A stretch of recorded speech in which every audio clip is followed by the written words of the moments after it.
Good morning. Welcome, everyone, to World TB Day 2025. My name is Payam Nahid. I have the privilege and honor of serving as the director for the Center for Tuberculosis. I also serve as the executive director for the Institute for Global Health Sciences. And with me is Lisa Chen. Good morning, everyone.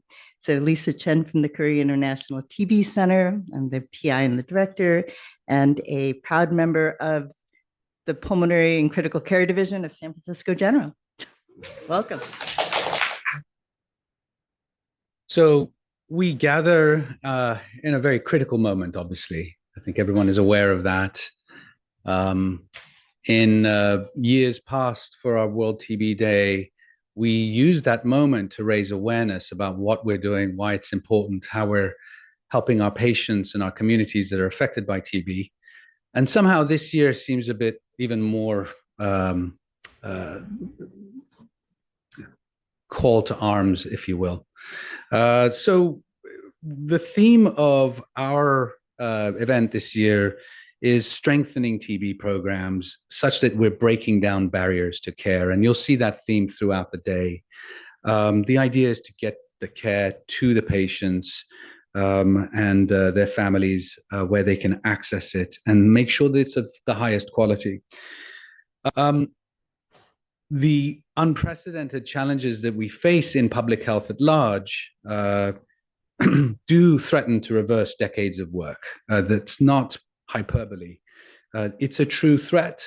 It's a threat that many are echoing for policy decision makers and leaders to be aware of, not just the center, not just our university, but public health experts and universities around the world are rising to educate and raise awareness about this issue.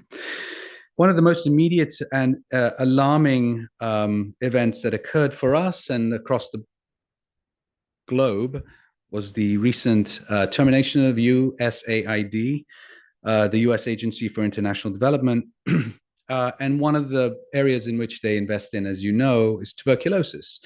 In fact, USAID has been the largest bilateral donor for global TB programs, providing, by some estimates, nearly 1/3 of international donor funding. So you can imagine when we cut 1/3 of that funding, the unprecedented effect it will have and the shockwaves it will send worldwide. But these are not just this is not just a conversation about budgets. We, as I'm sure you suspect and anticipate, that this will directly lead to lives lost. There are some projections that TB cases could rise by as much as 36% due to the dismantling of the infrastructure that USAID supported. TB-related deaths will increase, and in some settings, in high-burden countries, some projections are that it would increase by as much as 68%. Frontline workers, frontline health workers who care for these communities across the globe are being laid off. We know this. We have direct reports from our partners around the world. And patients are struggling to access essential treatment, TB, HIV, and others. So there's this devastating effect that is happening on currently on public health. But there's also significant disruption to our public health initiatives and academic research and development that provides the newer diagnostics, therapies, and vaccines, because they will not come from other places. So this, for me, is another area of probably enduring damage for many years, is the undermining of TB research and innovation. These financial setbacks that now are occurring across universities. You've seen the papers, you've read the Guardian, the New York Times, wherever you get your news, you know that the university cuts are resulting in research setbacks, funding freezes, layoffs, hiring freezes. And this delays the work of our university significantly because we are a leader in innovation for diagnostics, therapeutics, and vaccines. And it weakens institutions' ability to generate scientific breakthroughs. And the concerning part there is, in the absence of R&D, we are stagnant and we are not ready for the development of drug resistance TB that will emerge through this period of fractured access to care, fractured access to diagnostics, fractured access to therapies.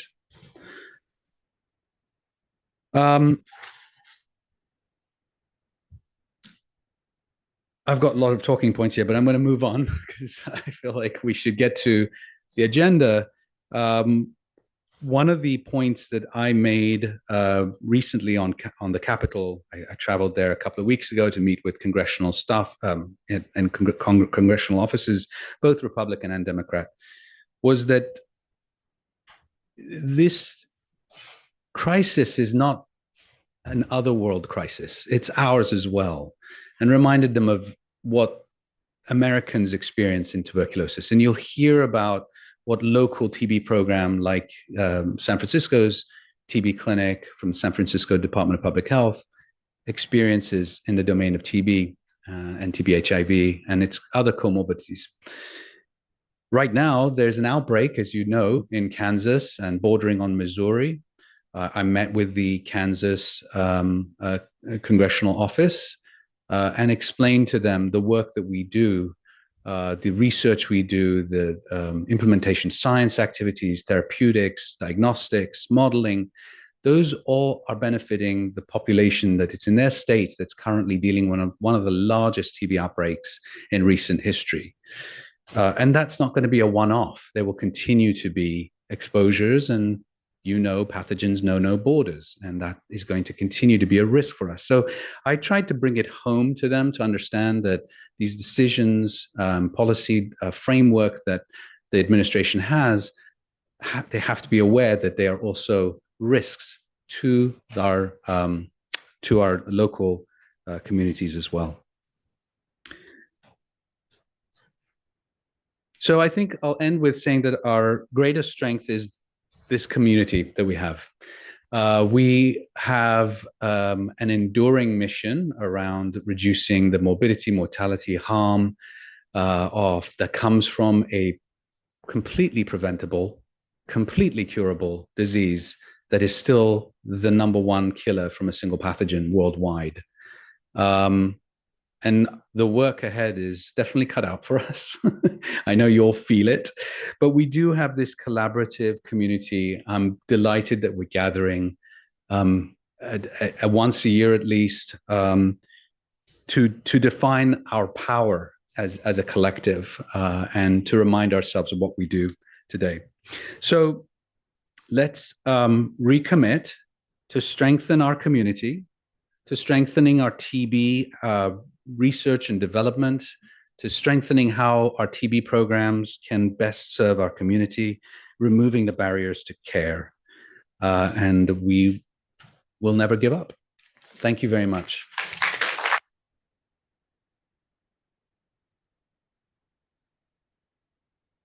Thank you, Payam.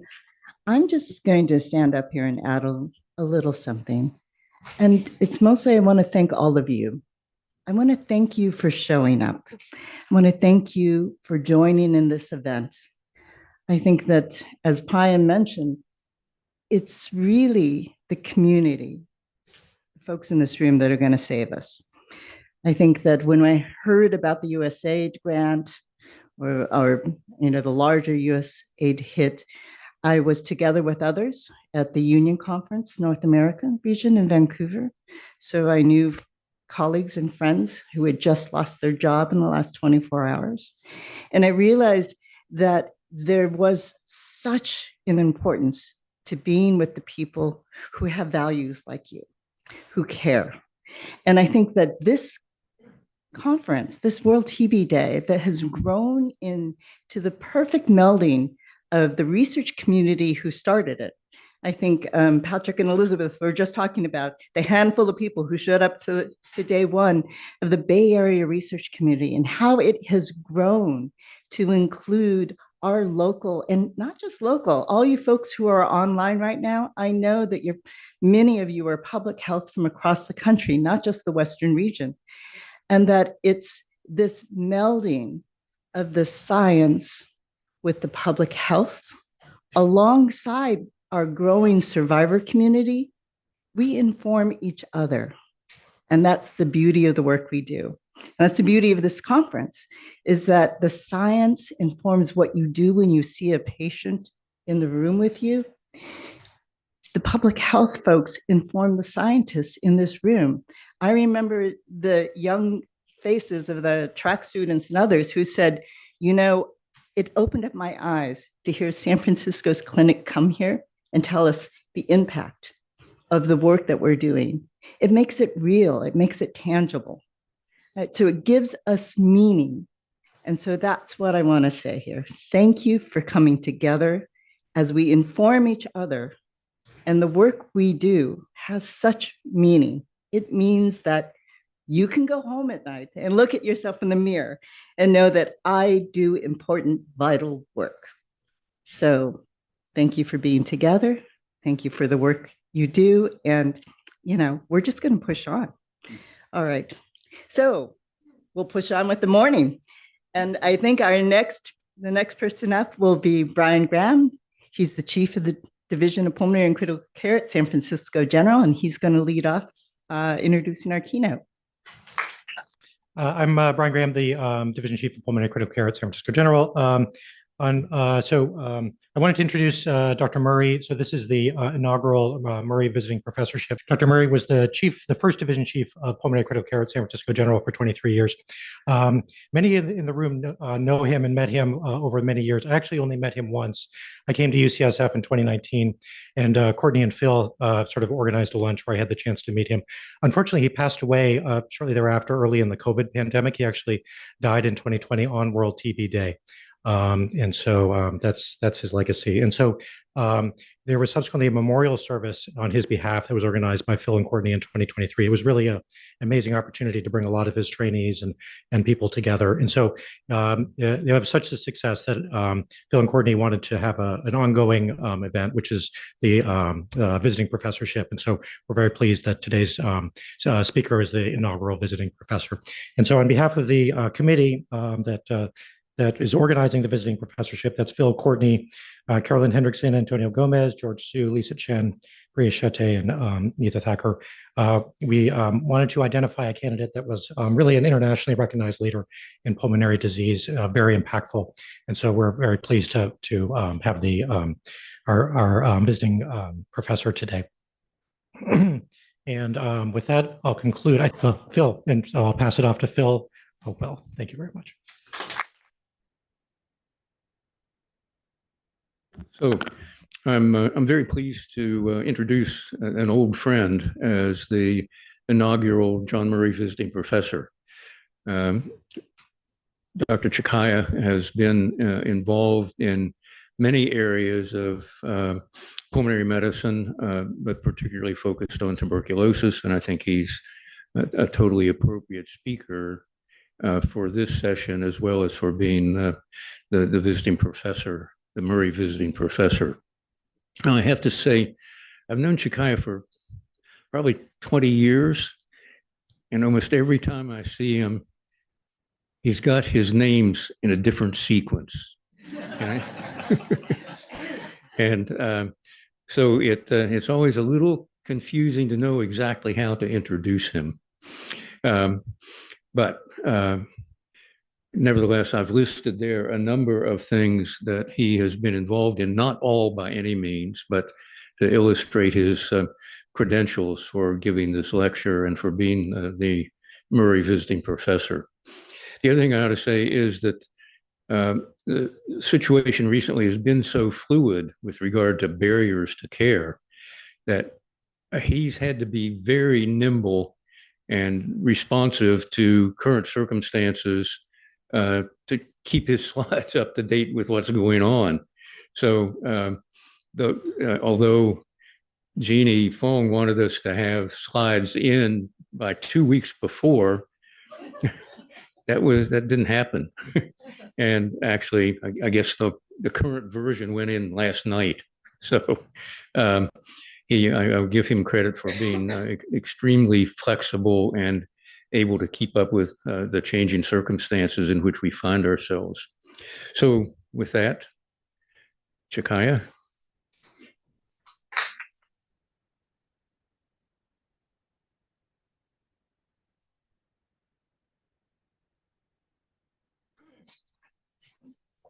Thank you very much. Those who know me and know me well know that I get extremely anxious when things like this are said about me. But I want to say a big thank you to those who put this event together, and also very thankful to be named the inaugural visiting professor for the John F. Murray. Let's see whether this will move. Yes. This is a difficult time for sure, like Phil was saying. It's a time when we do not know what the future of global TB care and prevention will be because of the difficulties that we are facing with funding for TB. However, we have to plow on because that's our job. And today I heard stories of people who are trying to say never give up, because we should not give up. This was John F. Murray giving this talk many years ago. And those of you who've been in TB long enough know that by 1989, WHO had not even announced that TB is a global emergency. That was done in 1993 when some of us were just beginning to enter into the TB field. And I think this lecture title by Professor Murray was extremely appropriate. It was appropriate in 1989 and is still appropriate today. Is TB down and out, or is it up and coming? And I think that's what we need to spend the next few minutes talking about: relevance of this topic then and the relevance of this topic today. After WHO decided to announce that or make tuberculosis a global emergency in 1993, we adopted a strategy that was called the DOS strategy. And that's what we were working on, or that's what we worked with up to 2005. From 2005 to about 2015, of course, we know, and I see a lot of faces here that were probably already active in the TB field in 1993 up to 2005, we knew that the DOS strategy wasn't working. Come 2005, we thought we had brainwaves, those of us in TB, and we came up with a strategy that was called the Stop TB strategy. And we got very excited about the Stop TB strategy, and we worked with it until 2015. And of course, we decided it wasn't working. Now we said we're going to be even more ambitious. We want to end the problem of TB by 2030, which, by the way, is only 5 years ahead of us. We will end TB. We will bring the number of people dying of TB to 90% compared with what it was in 2015. We're going to make sure that 80% of, we're going to reduce the incidence of TB by 80%, and no family, no household will be suffering catastrophic costs because of what we've done with TB programs. And where are we now? Unfortunately, we are not anywhere near there. Today, the incidence of TB should be something close to 2 million people every year. And less than 200,000 people today would be dying of TB. Unfortunately, that the only 200 deaths, that would be 200,000 unfortunate people dying of TB today. The situation is very different. Today we are there. 10 million people still dying, developing TB every year, and more than 1 million people dying of TB every year. Rates of drug-resistant TB are stagnant. We haven't changed that scenario for many years. And so we are not doing very well. And because we are not doing very well, I think it does make a lot of sense for us to ask ourselves, why are we not on track? Why are we not getting where we should be getting with this TB response? And there are very many reasons for that. One of those being the fact that the risk factors for TB, unfortunately, remain very prevalent. And what are those risk factors? WHO tracks 5 risk factors: undernutrition, alcohol use disorders, smoking, HIV, and diabetes. They are not, of course, responsible for all the TB that we see in the world, but they are some of the most important driving forces for tuberculosis globally. And maybe nutrition may be one of the most important ones. While there are variations from country to country, region to region, in terms of smoking and contribution of HIV and diabetes, nutrition problems work across all regions of the world and nearly all countries where there is TB. And unfortunately, as you all know, the SDGs SDG number 2 is there should be no hunger. By now, there should be no hunger. Everyone should have adequate food. But that's not happening in the world today. This group of people, a group of people tend to produce an annual report on hunger based on 3 parameters: undernutrition in the population, wasting in children under 5, stunting, and child mortality. And they put people, or they put countries into, they estimate an index for hunger. And if you map where we are in the world today, you can see that many parts of the world still are struggling with the hunger problem. My own country is in the serious category, meaning that close to about more than 20% of my people in my country have a problem of hunger. And there are some countries where life is really, really difficult. If you look at South Sudan, for example, the problem is very alarming, or extremely alarming. Burundi is another one where you have the same kind of problem. A huge proportion of Burundians do not know where the next meal will come from. This is driving TB across the world. We are encouraged by the work that was done by a group of researchers in India in the ration study that many of you might be familiar with, that suggested that providing caloric supplementation in household contact of people with tuberculosis can bring the incidence of TB down by nearly 40%. Probably the first clinical trial on nutrition at that level, nutrition as prevention. And one gets excited about this because what would be the implication of this? If we put in TB preventive therapy, for example, and nutrition together, maybe we can actually eliminate tuberculosis among households. And if we extend that to providing nutritional support to vulnerable populations that we can identify as TB programs, maybe we could, in fact, get our rates of TB a little lower than where we are right now. What are the other reasons for the problems of TB in the world today? I think we all know this. Poverty is still very rampant around the world, and poverty is our SDG 1. We shouldn't be poor.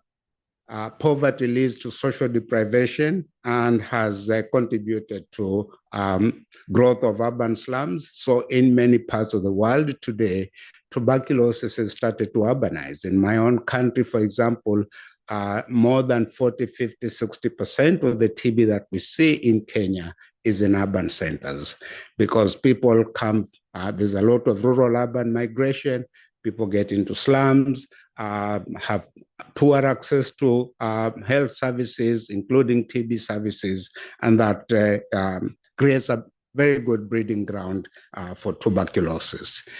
This is famously probably one of the biggest slums in the African continent, and it's in my city. It's called the Kibera slum, for example. And if you live in that kind of situation, then you know you are at a very high risk of developing TB. And unfortunately, more than 700 million people in the world today, which is about 8 to 9% of the global population, is poor. We are not making as much progress as we should be making with the poverty reduction. And a lot of the population, nearly a fifth of the world population, is living in economies where there is inequities. So some people have described, and I think people in this room would know that tuberculosis is a disease that's driven by social injustice. And we need to think and remember that as we go on to try and fight this disease. So, is there something else that is threatening TB care and prevention and the achievement of targets? And one of the things that we are worried about is climate change. Except for a few people that are known, most of us believe that climate change is real. And climate change is going to cause a lot of problems going forward if we don't do something about it. And how will it do that? If there is flooding, like happened 2 or 3 years ago, many of you would remember that in Pakistan, where there was a flooding that went on and on and on for 3 or 4 months. Huge numbers of people were displaced, and you displace people, you can't provide food to those people, and so on and so forth, and all the problems that go with that. The biggest problem might be climate change is very likely to affect crop production. If it affects crop production, you have food insecurity. If you have food insecurity, the biggest driver of tuberculosis in the world today will increase. Friends of ours have said this should be looked at as the seed and the soil kind of concept. The seed is you have increased transmission because people are now put together in vulnerable settings, and the soil is a vulnerability of those populations. So we could end up with a huge upsurge in numbers of TB going forward because of the effects of climate change. I think it's important then to take a step back and say, but why are we making this slow progress in the war against tuberculosis? Now going down to what individual people experience when they start seeking care for symptoms that could be due to TB. In our healthcare systems, we think everything is smooth and everything is fine. We've created clinics and people should go to clinics and get diagnosed and what have you. But if you look at the stories of people who've suffered TB, and I believe we will hear some of those stories today, it is a whole maze for people. They go to clinic 1 and they don't get diagnosed. They get to the second one and the third one and the fourth one and the fifth one. Many studies have suggested that in some settings, people make contact with the healthcare system maybe 4 or 5 times before diagnosis of TB is considered and chased. So it is a difficult thing. And even after you've gone into that maze, now you've been diagnosed to have TB, you got to keep going and going and going. And there are problems there. Where do you find the money to get the transport cost and to forgo your work and what have you, to remain in treatment until eventually you are successfully treated? When you are successfully treated, you don't know whether you'll end up with post-TB sequelae, okay? And you may not be able to work forever. The rest of your life, you are completely messed up by the problem of TB. So we need to remember that. And as people who work in TB programs, we need to understand the gaps in our care cascade and try to address the care cascade gaps at every step, from individuals having experienced TB symptoms to accessing TB diagnosis, to being placed on TB treatment, to being supported to be on treatment until they are successfully treated and have not just recurrence free, but they have gone back into having a good quality of life. The factors, therefore, that contribute to individuals and populations having problems with the access to care could be divided into some of these. They are acting at the individual level, they are acting at the societal level, political level, like we are seeing right now, and health system level. If you live in Lesotho, for example, those of you who have lived in Lesotho, you know that a proportion of the Lesotho population lives in the mountains. It's very difficult to access care. Somebody tried drones. I mean, how do you get people to submit specimens that are picked up by drones and dropped somewhere or whatever? If you live in Namibia, a country of very few people, but a proportion of that population lives in the desert, moving with their cattle from one part of that country to another. Or if you live in my own country, northern Kenya, where people chase rains and food and what have you with their animals, you know that geographical barriers are real. But even in cities, in certain places, you've got to find transport to be able to go to a healthcare facility. You've got to forgo work and so on and so forth. Okay, stigma and discrimination are important. Weak healthcare systems, and if we don't engage communities effectively, all those can pose important barriers to accessing TB care.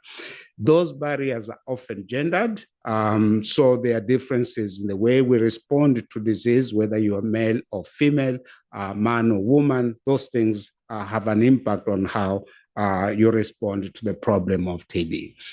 And the biggest problem of them all might be the money. And I think it's going to be a big problem. I think it's already been said. It's going to be a real big problem. The Stop TB Partnership has developed a global plan to end TB, supposed to run up to 2030. For programmatic management, the estimate that we will require about $209 billion US. And in 2023, the WHO Global TB report says there was only 22 billion that, the estimate was that we needed 22 billion US dollars, but only 5.7 billion was mobilized. So even before the political changes in the country that is providing the most important support to TB care and prevention happened, we were already not doing well. We were only able to mobilize less than 30% of the money that we need. This is the same thing said again, looking at the breakdown of the costs as estimated by the Stop TB Partnership, including, as you will see here, 40 billion US dollars that is required for innovation and research. Now, all those are important issues, and now we have the political situation we are in. So what would happen if we did not invest as much as we should be investing in TB care and prevention? If we continue with the way we are doing things now, we might end up, I think we probably won't end TB for the next 100 years. We will still be sitting here with the World TB Day every year for maybe another 100 years. But if we develop, use current tools and new tools, maybe we might be able to change the trajectory so that we have a little bit of a chance of getting closer to the 2030 or 2035 targets. So that was the global scenario. This is what would happen in my own country, depending, of course, on what we do, from increasing screening of people for TB, to implementing preventive TB therapy to key and vulnerable populations, and hopefully to the deployment of a mass vaccination program, if that was to become available. That seems to be the thing that would make a major change in the way we manage our TB problem. So let's look at the financing then. What has happened to the financing thing? From 2015, when we said we want to end TB in the coming few years, we should have seen a massive increase in the amount of funding that's available for TB care and prevention. Did we see that? No, we didn't see it. If you look at that, basically we were playing at the same level in terms of funding. And then we depended on people in North America, especially the US government. So the US government provided about 20% of that funding and the Global Fund. That's what we have done up to today. If you look at the country level, again, I just want you to look at India, for example. I'm not sure how many of you know this, but the Prime Minister of India said that he doesn't want to wait until 2030 to end TB. He was going to do it by 2025. Of course, he hasn't achieved that. And the reason he hasn't achieved that, if you ask me, is because he hasn't put in enough money into the TB problem. And basically, if you look at domestic financing in any of these countries, it's tending to go down. If you look at international financing, it's largely stagnating. Yes, once in a while you get small spikes here and there, but generally the stagnation in terms of the amount of funding that is placed on the table for TB care and prevention. And then we have the Global Fund. Today, the Global Fund is the most important source of external financing for TB in those places of the world where TB is endemic. And the US government has been the largest donor to the Global Fund, providing nearly a third of the funding that's available to the Global Fund. Today, this year, the Global Fund is planning its 8th replenishment. They have targeted to raise $18 billion US. And if in this part of the world, this government doesn't come through, it's uncertain whether in fact that amount of money will be raised. In the last replenishment, they went off target by almost 15-20%, and they could go off target again with maybe even a bigger margin this year. I wanted to tell you a little bit about the Global Fund because as the major external financier of TB programs, I think we all need to be aware about this Global Fund thing. So right now, it does provide about 76% of international financing for TB. And since it was established, more than almost $10 billion has been invested in TB programs across the world, including funding that has gone to TB HIV. And what are the key priorities for the Global Fund? Finding missing people with TB, decentralizing TB services so that it is in as many peripheral healthcare facilities and in communities and in the private sector. Scaling up TB preventive treatment in people who are living with, who are likely to progress from TB infection to TB disease, and promoting the use of new tools, including AI-enabled digital radiography, uptake of new treatment regimens. Those are the basic things that the Global Fund is pushing in there. These are the tools that have been pushed forward or rather are supported by the Global Fund, and they've been packaged in what the Global Fund calls the program essentials. Structurally, this is how the Global Fund is organized. In the countries, you have country coordinating mechanisms or CCMs that then develop They are called funding requests. Those funding requests are reviewed by the technical review panel, and then the technical review panel, the recommendation of the technical review panel go to the board, and eventually there's a grant negotiation and signing with the countries. Most of the time in the countries, there are sub-recipients that are selected to now actually implement the programs that serve people. I will not deal too much with this. The Global Fund does, the CCMs are the ones that tend to manage the programs, oversee the implementation of those programs, and report to the Global Fund.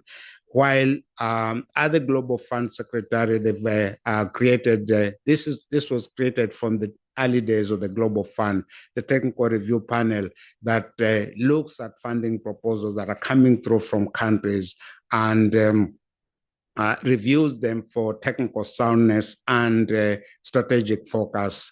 And in the process, gathers lessons that are then fed back to countries and fed back to the board and fed back to the other arms of the Global Fund.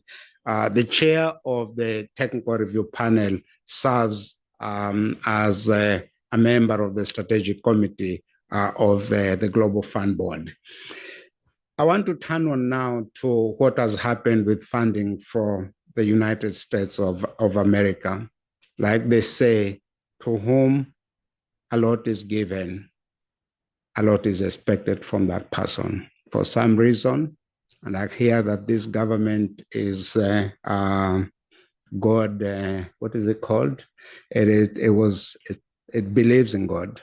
And so if it believes in God, then it must believe in all the things that are said in the Bible.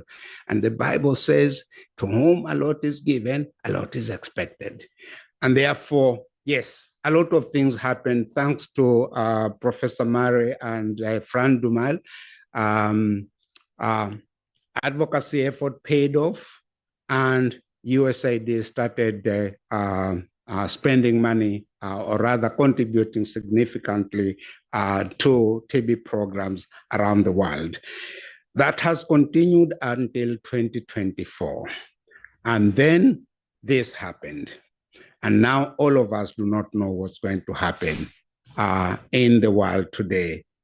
Probably people will starve because, yes, USAID was involved in helping people to access food.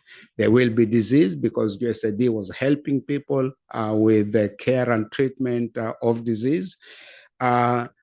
USAID was helping people with the product logistics, buying products and supporting those products to get to the people that are needed, and all those things now are uncertain.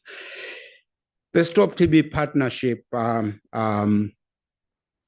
is an important entity for us in the TB world, and we are very concerned about what could happen to the Stop TB Partnership, especially in relationship to the Global TB Drug Facility. The Global TB Drug Facility was set up many years ago to overcome the process of access to quality medicines. And apparently 100% of the funding that goes to the Global Drug Facility for operations comes from USAID. So what happens if that money is no longer available? The TB-Rich grants are meant to be a mechanism for programs to think innovatively about how to deliver services to people. And even that has stalled.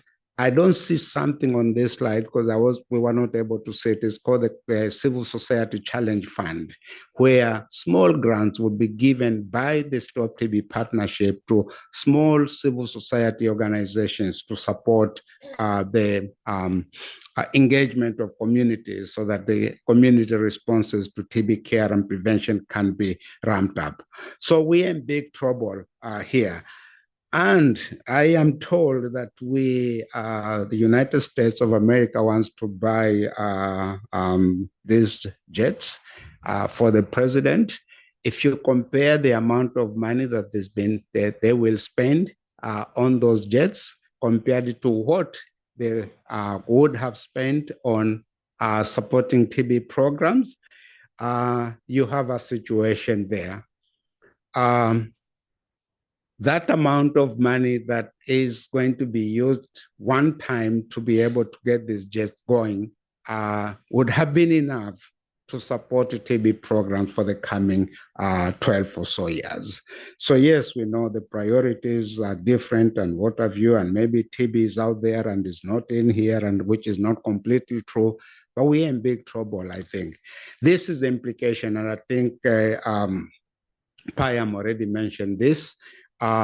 If support to the global TB care and prevention efforts ceases because the US government does not support those programs anymore, there will be a slowdown or a complete cessation of TB programs around the world.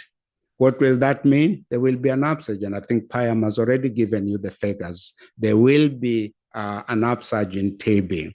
That upsurge will not spare the United States of America. I think it's really important for people to be able to understand that there will not be a sparing of the United States of America just because TB everywhere, TB anywhere is TB everywhere. So what can we do to overcome some of these barriers? I think we have to keep our hopes high and do a lot of advocacy. Advocacy not just in the United States, but advocacy everywhere with our governments. Our governments must step up to the table and do what they should do.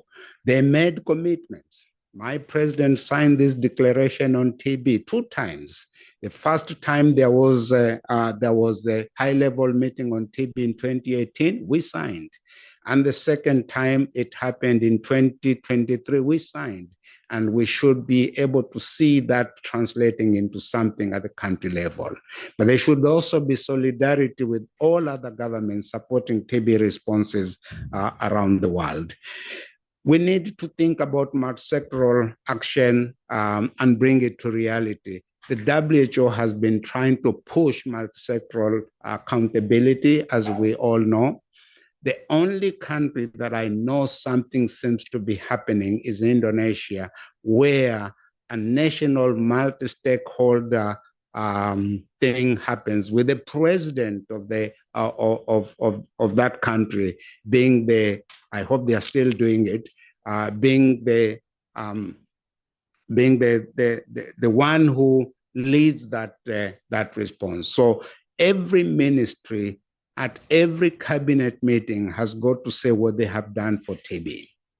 Now, I don't know what that means because we've seen the money doesn't seem to be tracking what they are doing there, but at least something is happening in Indonesia. I've had the pleasure of going around several countries doing TB program reviews. That's the only place I've seen something happening that could be considered to be a multi-sectoral response to TB care and prevention. But we need to be able to string the SDG together. There are several of them that are relevant to TB. No poverty, no hunger, good health, gender equality, reduced inequalities, and so on and so forth. All those need to be put together so that they work for the population, and in the process, rates of TB are likely to go back. I'd like to conclude now and say, yes, this disease is still as strong as it was many years ago. It is driven by social determinants and inequalities. Climate change seems to be hovering around there and is likely to exacerbate the problem. There are TB service access barriers that TB programs that we work with can do something about. And the biggest problem is the inadequate financing of the TB response. And what can we do? Advocacy efforts to make our governments accountable for the commitments they have made and to mobilize additional resources. We must work to address the TB access barriers. We must use lessons that have been learned in implementing TB programs and the research that is coming through to come up with interventions that work. We need to develop newer tools and interventions for the prevention, detection, and treatment of TB. We need to continue searching for new tools, such as point of care tests. And of course, we are hoping that as we go along, there will be a vaccine that will be effective that we can use to sort out this problem once and for all. I want to thank the division. I hope I got it right, not the department, for making me the inaugural visiting professor, John Murray, visiting professor. And I really want to thank Phil for, because I want to believe he's the one who decided I should go through the pain of preparing the slides, and kept on looking at them and saying, change this and change the other. I really thank you for that support. And thank you very much for listening to me.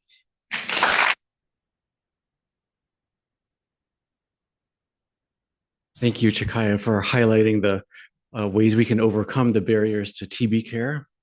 And I wanted to just start by asking if we could have the Zoom questions.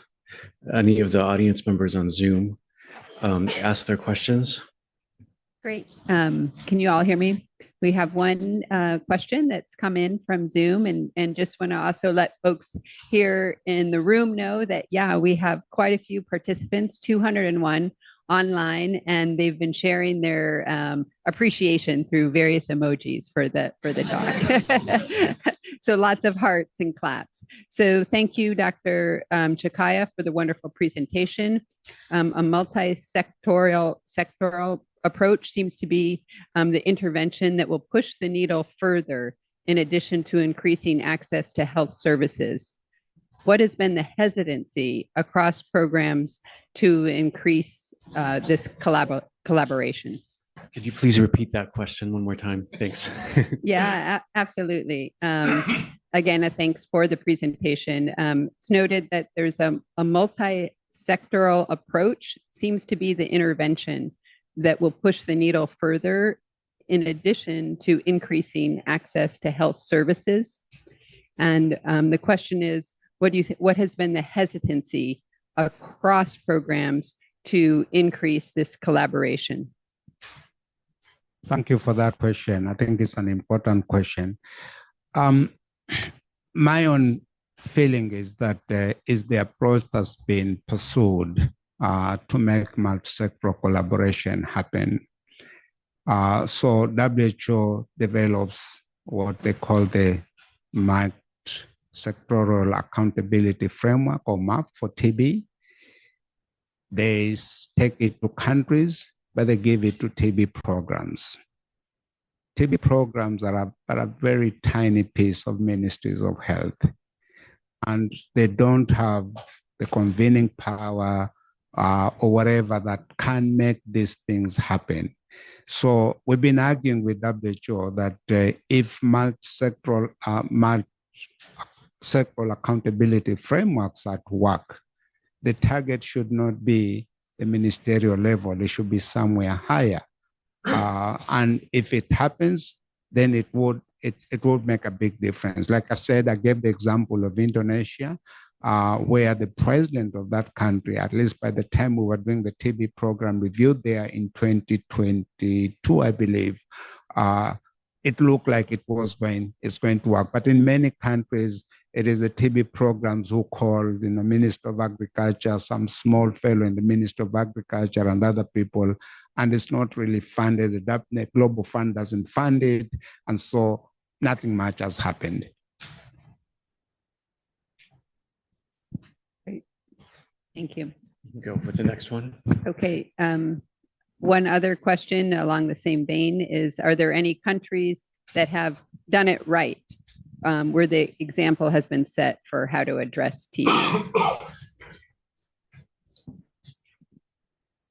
I would say if people want to if countries want to pursue multi-sectoral accountability framework, they probably need to go to Indonesia, because that's where great work is being done.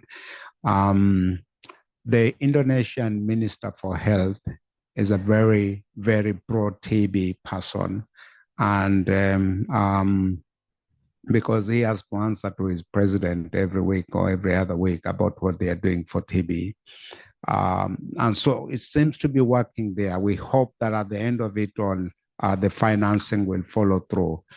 The places where maybe they shouldn't come is my country, Kenya, because it hasn't happened there, and I don't think it's going to happen soon.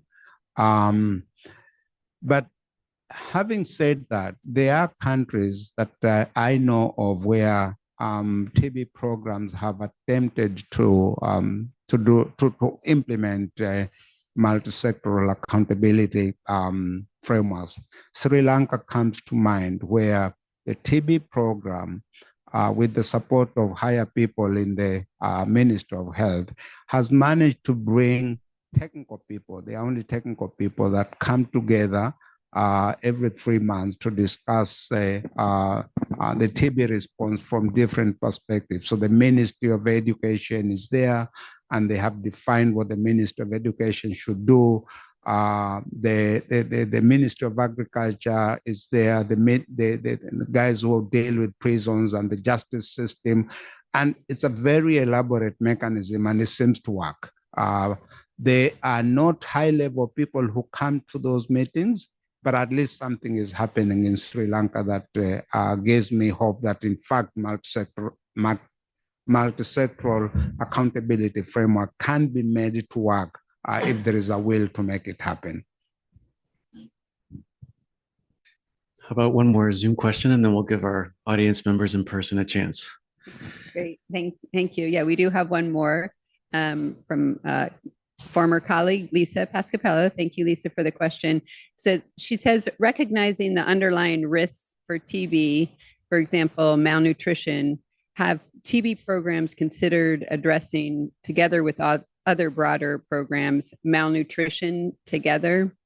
It would be a potentially innovative approach, which may potentially move the TB focus to the broader suffering. I'm curious to know if the global TB leaders have had these conversations, considered this potentially radical approach. So I think specific around the area of malnutrition. So we were all very excited about the rations trial when it came out. The problem is, how do you make it happen? How do you provide food to not just household contents, but people are going beyond those households? So this just reminds me, it's one thing to do research, it's another thing picking up those results and implementing them for the effect that you want them to have. Unfortunately, like we've said, in many parts of the world, the Global Fund is the main source of funding for these operations. And the Global Fund does not have a policy to support nutrition across the board, even for people who need food. So at this moment in time, the Global Fund will accept food supplementation for people with drug-resistant TB, but not even for people who have usual TB. And so it's a big problem. I know some countries are talking with the World Food Program in some places, but it takes a lot of effort. So it hasn't quite happened, and I'm hoping that we can keep talking about the rations trial and other trials that I know. Maybe we should be talking a lot more about nutrition and what it can do, because I think if we push and push and push for nutrition and it starts happening, it might have a big impact on TB incidence across the world. This is a bit of a different question, but you're the former chair and still panel member of the technical review panel for the Global Fund. Do you think that the structure of the Global Fund promotes siloing of specific disease programs rather than more broad-based approaches to dealing with those diseases, and including intersectoral or multi-sectoral approaches? It's a big issue. And sitting in a Global Fund board as when I was chair of the TRP, as ex officio member of the strategy committee, those arguments were always there. How much integration should the Global Fund support? How much health system strengthening should the Global Fund support? And there were two camps. I won't name those camps, but there were those camps that were pro health systems. Let's go to health system support and everything else will be brought. Get your health systems to become strong and your TB problem will be solved, or your malaria problem or your HIV problem. And others were saying, look, invest in these diseases, get rid of them, and then the rest of the money can go into health system strengthening. And those were groups that I don't think they will ever come to an agreement. So at this moment in time, the Global Fund and the TRP will want to see some form of integration in the way programs are implemented. Let me give you an example. We all like seeing trucks going to communities to screen people for TB. It does not make any sense for a truck to go to a slum area, screen 1,000 people for TB, and not screen them for nutritional problems or malaria or whatever, the basic things that that community might have. So we would look very carefully if we're seeing a community approach. We want to see whether it includes other things that community health might require. If there's a piece of equipment that is going to be used, let's say a laboratory piece of equipment, can it be integrated to do other tests rather than just a TB test? So those kind of things we are able to influence. But beyond that, it's very difficult. If I might, one other comment. As you probably know, there was a series of studies done by Daniel Chin, who was a former trainee here, and Christy Hansen looking at alignment of services relative to where people sought care for what turned out to be TB. And one was here and one was here. There was very poor alignment of services. And I would think that would be an important problem to attack, trying to make sure that where the services were was where the people sought care. This is for diagnosis and treatment of tuberculosis. I know many of those were done. They were called patient pathway analysis, and they were brilliant pieces of work that were done. The problem again is the funding issue. Today, if you look at private sector engagement, every country does private sector engagement, but the coverage is very small.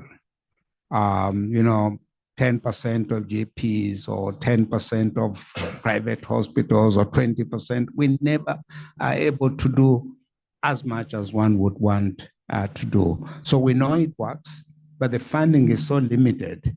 And specifically this concluding so-called the grant cycle 6, now we are going into grant cycle 7. The money, for example, for private sector engagement was cut by nearly 10-20%. So under those circumstances, because the Global Fund did not raise enough money in its replenishment, and it probably, if the situation goes on the way it is going now, it may not raise anything close to the 18 billion that it wants to raise. So with the funding envelope, certain interventions go out of the window, unfortunately. Hi. Oh, yeah. Chukai, thanks very much for your comments. Just a quick question about taking lessons from another disease. How familiar you are, I don't want to put you on the spot, but the Egyptian success around hepatitis C and their 100 Million Lives initiative. Does that, just briefly for those who may or may not know about it, the World Health Organization endorsed that Egypt successfully eliminated Hep C and received the gold tier status, which I think the government leadership was delighted to receive, but it required multiple collaborative bilateral partnerships, including Gilead providing access to drugs and also facilitating the development of drugs locally. inexpensively. It required investment into robust health infrastructure. And ultimately, they screened 60 million people, treated 4.1 million people, and were able to effectively eliminate Hep C. So that's a success story that I've pondered a lot about, thought a lot about. Do you see any lessons there that transfer over to TB? Is this something that we can aspire to? I think the answer is yes. It's not just, I mean, I know a little bit about the Hep C program in Egypt, but I've never been to Egypt in terms of professionally going to work there. But I've been to Bangladesh 2 times now, reviewing the TB program there. And there are good stories. In Bangladesh, children were dying of diarrheal illnesses. And somebody decided we will distribute to thousands and millions of children oral rehydration salts. And it was a huge, huge program. And they brought the death rates down. Now, these are individuals, that infrastructure is still in place, but the TB program doesn't use it. So there are opportunities out there from other programs and lessons from other programs that unfortunately are not being used at this moment in time. That will be my short answer. Yeah. Thank you very much, everyone. I tried.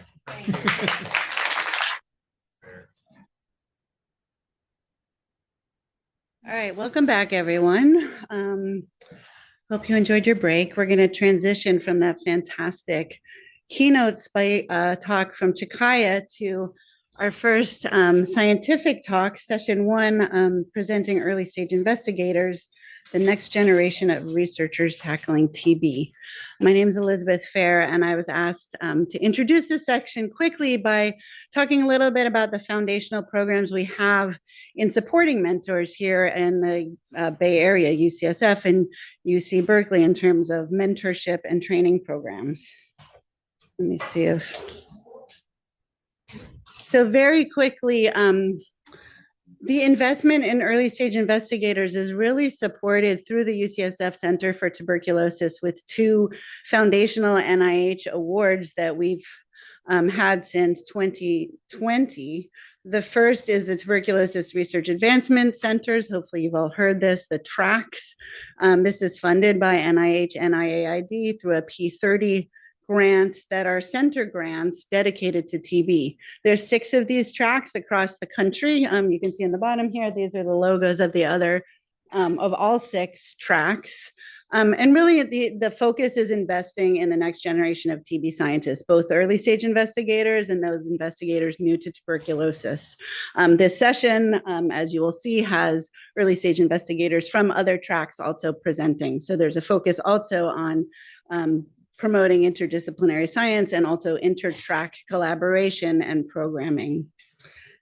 The second, as I was going to say, small but mighty program we have, the Tuberculosis Research and Mentorship Program. Hopefully you're all familiar with the term TB RAMP. This is a small R25 research and education program. This we received in 2020. Really focused on providing career development, small research pilot awards for early stage investigators. And really, I think the heart of it is creating a community of TB early stage investigators, peer-to-peer learning and mentorship for those who are embarking on research careers in tuberculosis.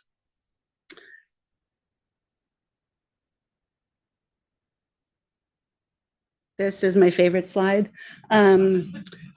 You can see here the pictures of all their 33 faces here, TB RAMP scholars who have gone through the program starting in 2020. And included in this are, and in the bottom here, we have 4, the square boxes are our TRAC Global Fellows. They are also part of the TB RAMP mentoring program, but they are close colleagues from partner institutions. We have 2 from Uganda and 1 from Zambia who also joined the TB Research and Mentoring Program. We meet every other Thursday, do works in progress, have didactic sessions, et cetera. So it's really building a community of all of you. I'm looking in the audience and there's so many faces of TB RAMP scholars here. It's fantastic. And as I said, this really didn't exist, this community, until we got this foundational funding. We are all researchers. We like outcomes, we like data. So just to highlight some of the productivity of these mentoring programs, we've distributed over $650,000 in terms of small research awards for our TB-RAM scholars in the form of the UCSF RAP Awards. Listed here are those who've received a pilot research award through this program. We also have stipends to support our trainees for career development, professional development, going to conferences, small research projects, et cetera.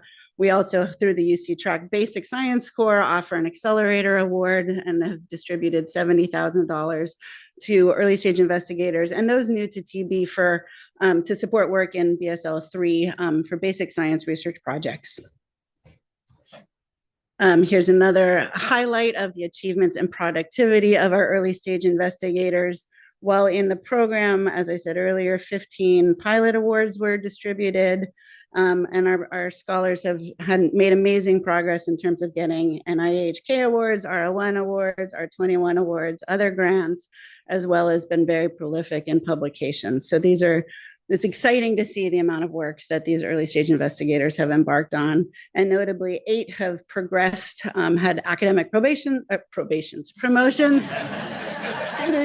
while they were in the I haven't had my coffee yet.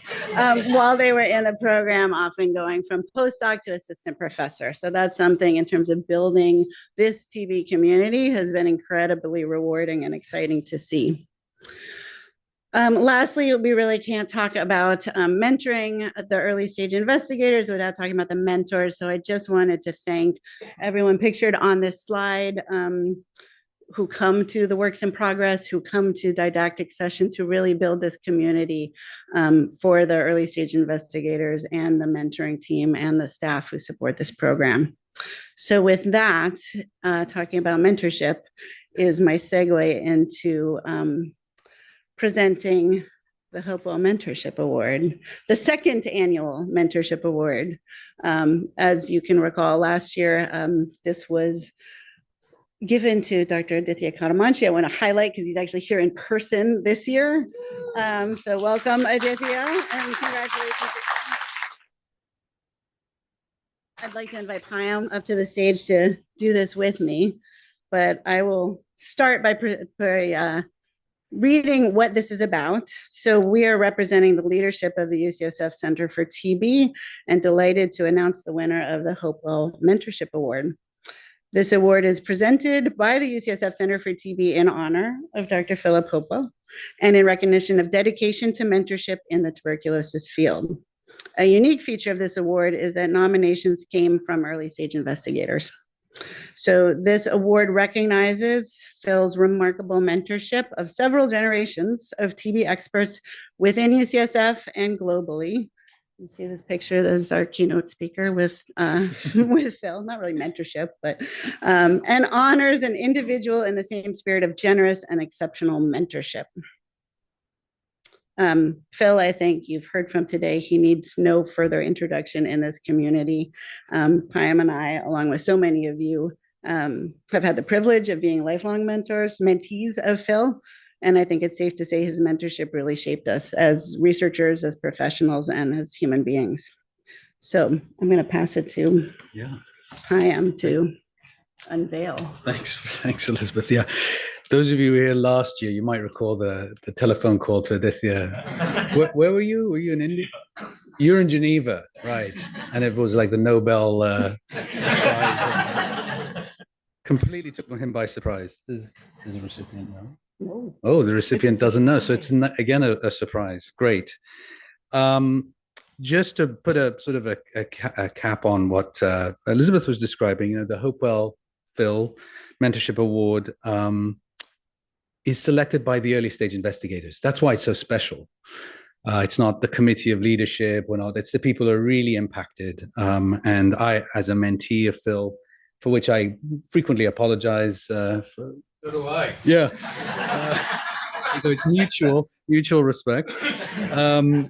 This award acknowledges an individual who exemplifies exceptional mentorship and a demonstrated commitment that is focused on empowering early stage investigators, because that mentorship is a complex thing, and through it you have to empower the early stage investigators you're providing guidance to. So without further ado, I'm thrilled to announce that the 2025 winner of Phil Hopewell Mentorship Award is Dr. Jeff Cox.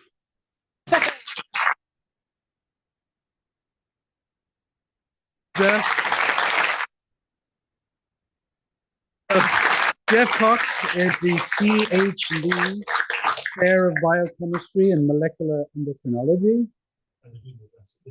Yeah. Professor of Immunology and Pathogenesis at the University across the bridge, University of California, Berkeley. I wanted to read some of the nominator comments just so you see how you've impacted people's lives. Good. A staple throughout my training has been creative brainstorming meetings with Jeff, where wild hypotheses can be unleashed without judgment or sounding silly. When we're scribbling schematics of a regulon in his office whiteboard, or he's explaining some old school method of troubleshooting a genetic experiment, Jeff, an outstanding mentor. Another nominator wrote, Jeff models curiosity and empathy, which permeates the lab, creating a sense of community, collaboration, and caring for each other's well-being that advances our science in a notoriously challenging microbiology field. Jeff prioritizes his trainees' personal and scientific success by nurturing an environment that's collaborative, compassionate, and where resilience and community drive our work. Jeff, congratulations, well deserved.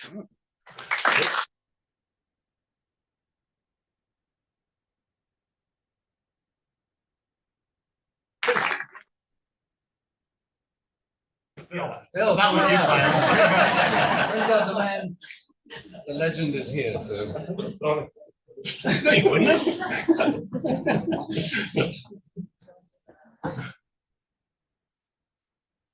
Go ahead. I don't want to stand next to Jeff.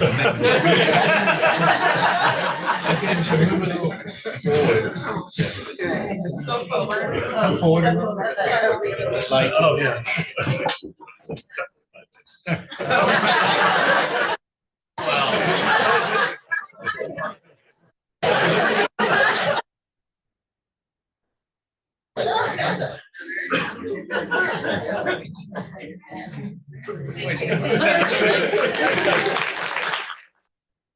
All right, now on to back to science. So Caitlin Moe is going to MC these next talks. Thank you, Caitlin.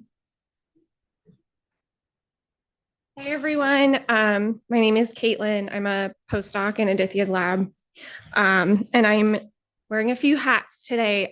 So I just wanted to give a couple of quick reminders that there is a student survey. We have some high school students who are working with us this summer doing an internship, and as you register, there was a QR code to do a survey that helps with their data collection analysis skills. And we also have a Together Against TB bake sale in the corner. I know we have catered food, but our food is much better. Just a donation of like $1 per item. And we also have a raffle ticket for John Green's new book. Each raffle ticket's $1, and we have a couple copies that we'll raffle off today.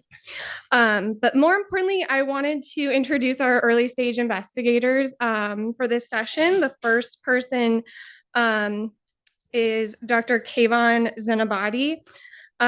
He is an assistant professor of molecular microbiology in the Center for Global Health at Weill Cornell Medicine. He received his PhD from MIT and performed his postdoctoral training at NIAB. Dr. Zenabadi's current research focuses on developing more sensitive and specific RNA-based diagnostics to detect possibacillary TB and better predict treatment outcomes for TB patients. So over to you. Okay, perfect. So thank you so much for having me with you today. I'll spend the next few minutes talking about a new RNA-based assay I've developed for monitoring treatment response in TB patients. So I've spent the last 3 years at the Jescio Centers in Port-au-Prince, Haiti, developing new methods to purify and detect MTB RNA from neat sputum samples. Just to summarize the methodology, We first treat the neat sputum with 2 different washes. This effectively washes away any dead MTB. And we also have 2 independent steps to remove DNA. This is very important because DNA is not a good proxy for viability, whereas RNA is. So the final purified product is high quality RNA, as you can see here, and it is free of genomic DNA contamination. And when you couple this RNA purification protocol with QRT-PCR for MTB16S ribosomal RNA, you can see that 16S cycle threshold values show a very strong correlation with the amount of TB in our patient sputum samples. And you can see this correlation is true over 7 logs. So next, we wanted to confirm that this assay could distinguish live from dead MTB. So what I did was I took a lab strain of MTB and I treated it with 2 anti-TB drugs, rifampin and isoniazid. And every week or 2, I would take an aliquot for CFU, midget, and RNA analysis. So here what I'm showing you is our 4 16S primer sets of varying amplicon sizes. And what you can see here is upon anti-TB therapy with rifampin and isoniazid, you can see the MTB counts go down. And by week 4, we basically sterilized the culture based both on CFU and duplicate midgets. And what you can see here is primer set 4 has very good sensitivity, but poor specificity because it's still giving you a positive signal here when there's no viable MTB left. Primer set 1 has good specificity, but poor sensitivity because it cannot detect when there is still viable MTB. But primer sets 2 and 3 have both good sensitivity and specificity. So we next tested these 4 16S rRNA primer sets on patients receiving either standard first line or a bedaquiline-based second line regimen. And here's the patient, here's one individual patient receiving the standard first line regimen. And you can see as the amount of TB goes down in their sputum upon therapy, you can see that the CT values for all 4 primer sets go correspondingly up. And what's really nice here, the slopes even match. So the 16S rRNA assay is giving a reliable indicator of how well the patient is responding microbiologically to therapy. Here is one of our patients, MDR-TB patients on a bedaquiline-based regimen. And you see a similar phenomenon, but if you remember primer set 4, which was the one that showed poor specificity, the slope no longer matches, whereas the first 3 primer sets that had good specificity, the slopes match. Next, we wanted to see how well this assay performs in patients undergoing therapy with respect to whether they were culture positive or negative. So here are our patients on the standard first line regimen. All of these sputa were collected from weeks 2 until month 2 of therapy. And you can see the primer sets 2 and 3, which were the ones that had good specificity and sensitivity, they detected 100% of sputa that were positive by at least 1 culture method. But further, when we tested these 2 primer sets on 12 patients who were negative by all culture methods at month 2, they detected about 1/3 of the patients as containing MTB16S rRNA. And what's very striking is one of these 4 patients was also positive for MTB mRNA, which is strong evidence for the presence of viable but not culturable MTB in these patient sputum samples. Just to show you what this looks like, this is the actual QRT-PCR results. Here are the 4 patients. They are positive in triplicate.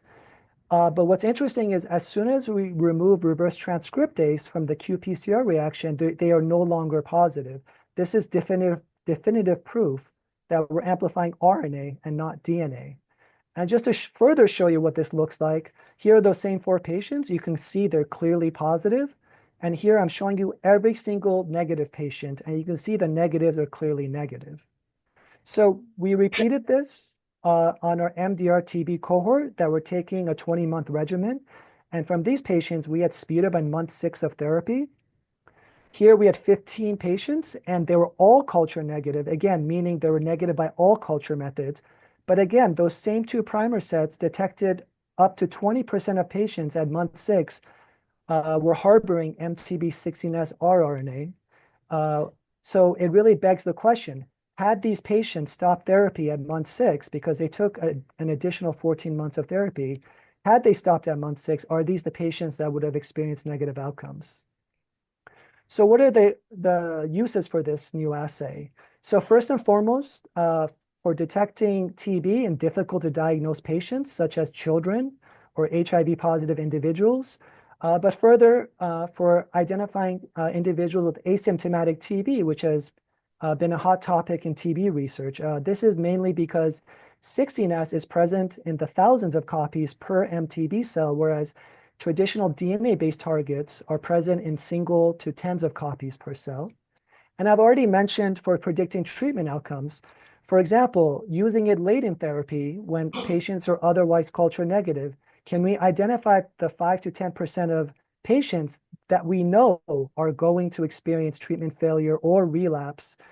Can we use this assay to identify those patients? And can we further use it early during therapy, during the first couple of weeks of therapy, using changes in 16S CT values to identify how well the patient is responding microbiologically to therapy? This has gained increased importance because of bedaquiline resistance, but also for investigational anti-TB drugs or regimens. Can this provide a better indicator of how well these drugs are performing? And I'll end by just saying, if anybody has any interesting cohorts, please do reach out. I would love to collaborate with you. And that's my talk. Thank you. We're going to have all the questions at the end for all of the speakers. Great. Thank you. Our next speaker is Dr. Ana Alue-Garde. She's a staff scientist at Texas Biomed with a background in microbiology, molecular biology, and microbial genomics and transcriptomics. Her current research focuses on understanding how MTB adapts to our lungs during the first stages of infection and how these early events are critical drivers of infection outcomes. Her ultimate goal is to identify key early host and MTB factors that can serve as novel targets for TB treatment and diagnostics. Okay, so hi everyone, I'm Ana, and I'm a staff scientist in the lab of Dr. Jordi Torreyes at Texas Biomedical Research Institute in San Antonio, and we are part of the TRAC.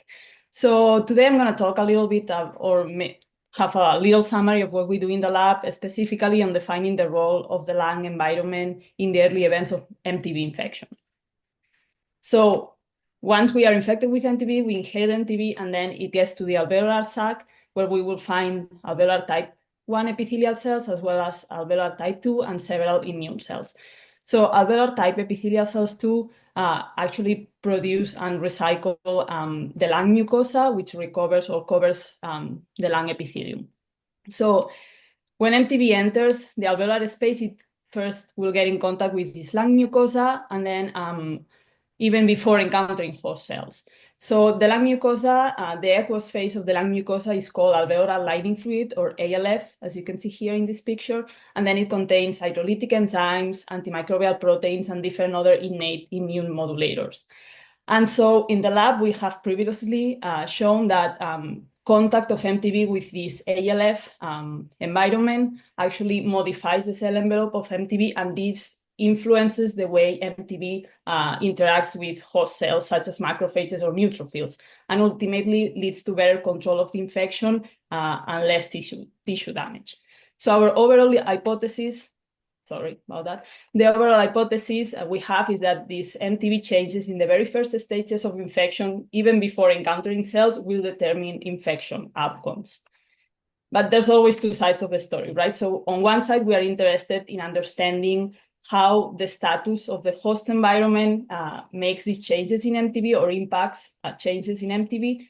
But on the other side, we know that MTB is highly phenotypically diverse. So we want to see if different strains of MTB with different levels of virulence, transmissibility, or drug resistance have different changes or responses to these lung environments.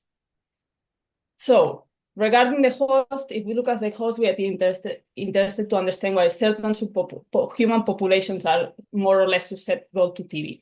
So we have different cohorts human cohorts. So we work with the elderly, we work with people living with HIV, and we also look at the healthy adult individuals. So in these very first two groups, elderly and people living with HIV, we have actually seen that if we expose the bacteria or MTB to elderly ALF or alveolar lining fluid and people living with HIV ALF, we have seen that this increases bacterial growth when compared to bacteria that has been exposed to healthy adults. And then we have seen that in different in vitro and in vivo models, such as monocyte-derived macrophages, alveolar epithelial cells, and different mouse strains. So if we look more in depth into this lung environment for these different populations, we have seen that the elderly and people living with HIV have a high pro-oxidation and pro-inflammatory lung environment, and this is measured by mass spectrometry of the ALF, or alveolar lining fluid. And also we have seen that these populations have dysfunctional proteins such as surfactant proteins as well as complement. And all these impacts infection outcome, such as increasing bacterial growth. If we look at the bacterial side, when MTB has been exposed to elderly ALF, we have seen, we see like different transcriptional changes, including upregulation of ESX4 secretion system.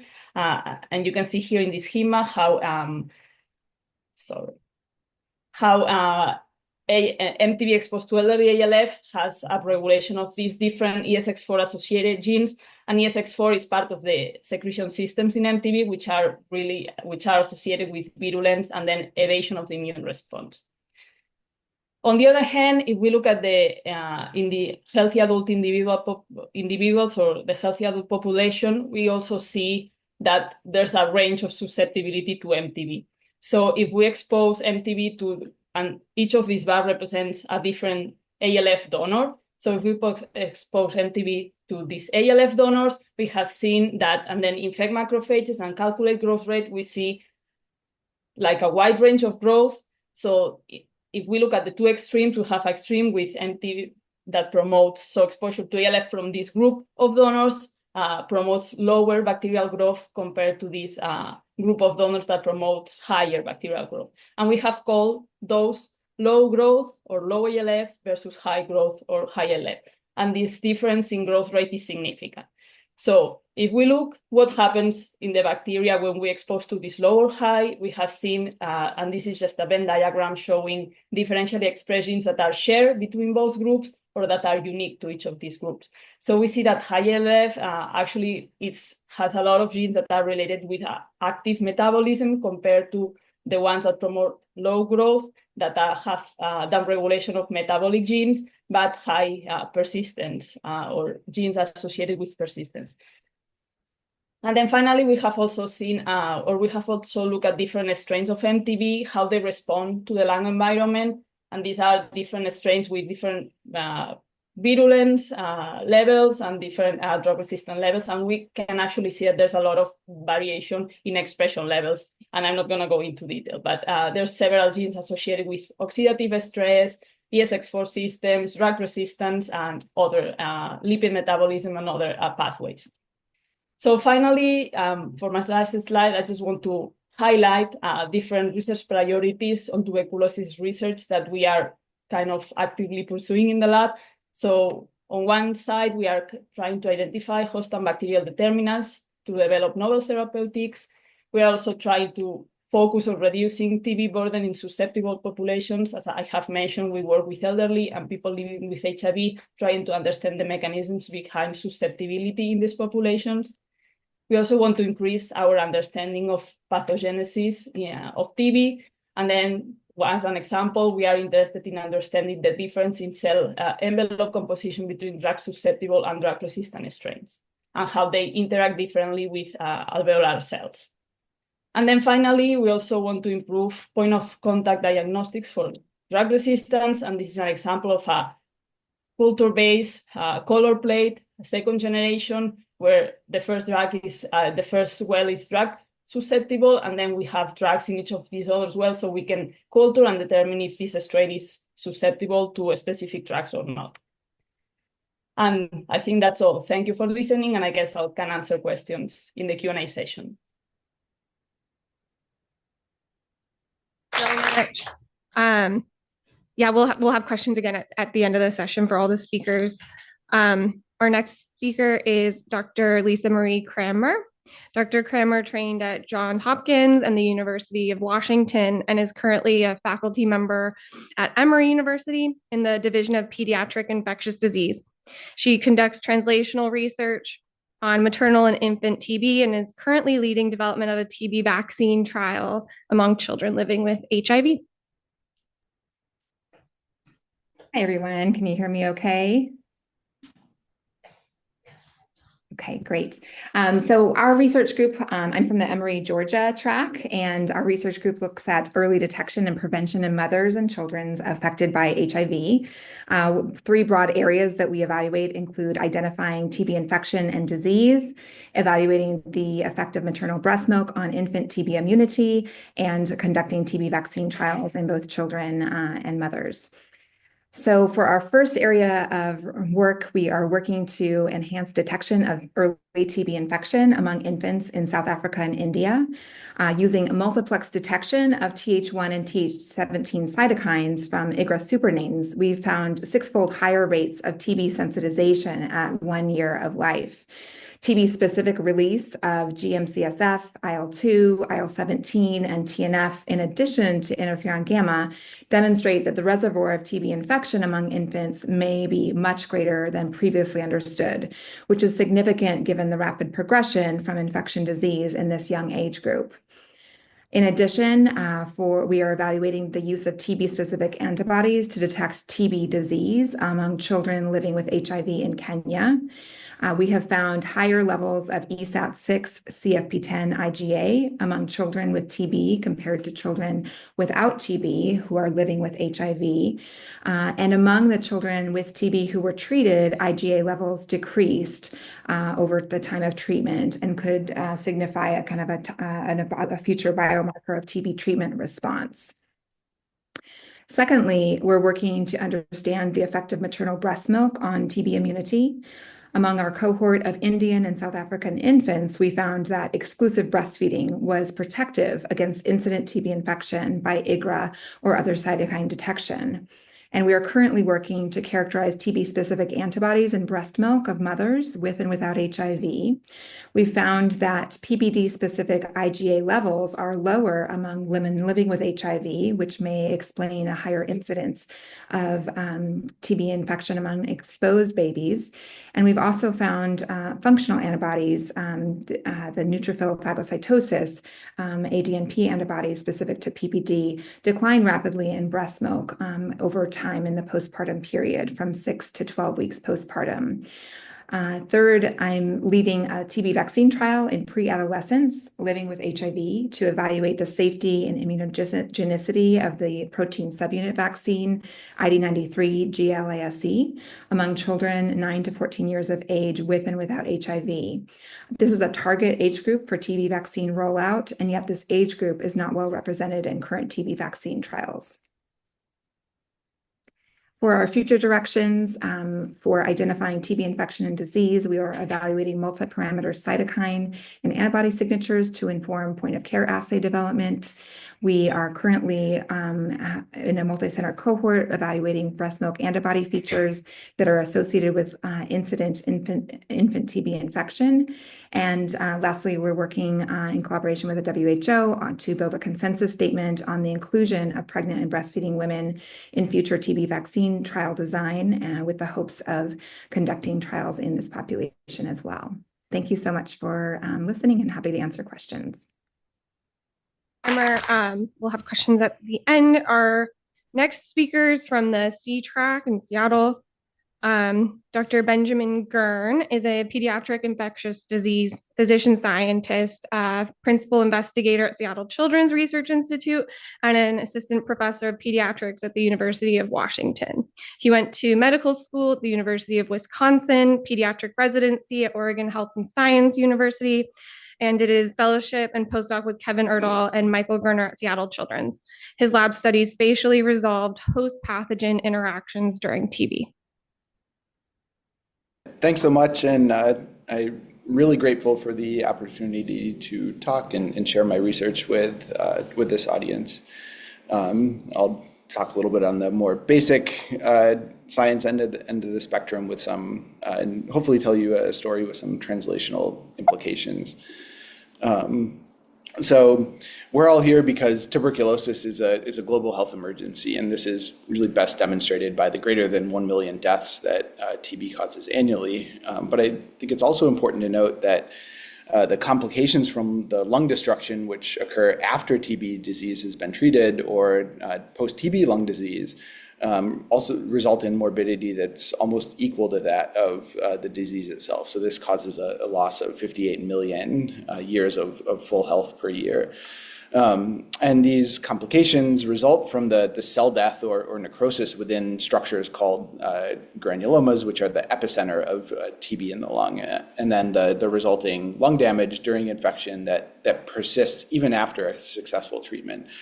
And we don't fully understand why these processes happen, and we really need to improve our knowledge of why this lung destruction occurs to be able to inform the design of treatments to prevent post-TB lung disease, for which there currently are no known treatments. And this is one of the things that my lab tries to achieve.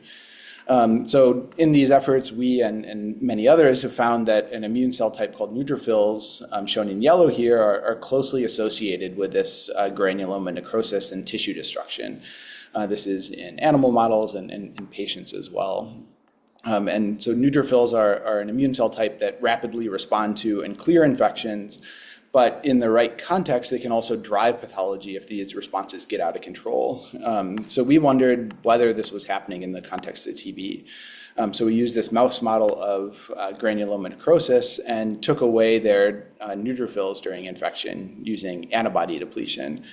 And we found that this, in comparison to the control here, completely prevented this red granuloma necrosis and instead preserved the lung parenchyma in green here. So demonstrating that neutrophils are necessary to drive this lung destructive necrosis throughout MTB infection. And we did this including, we did this after granulomas had already formed. But taking away an entire arm of the immune system isn't clinically feasible.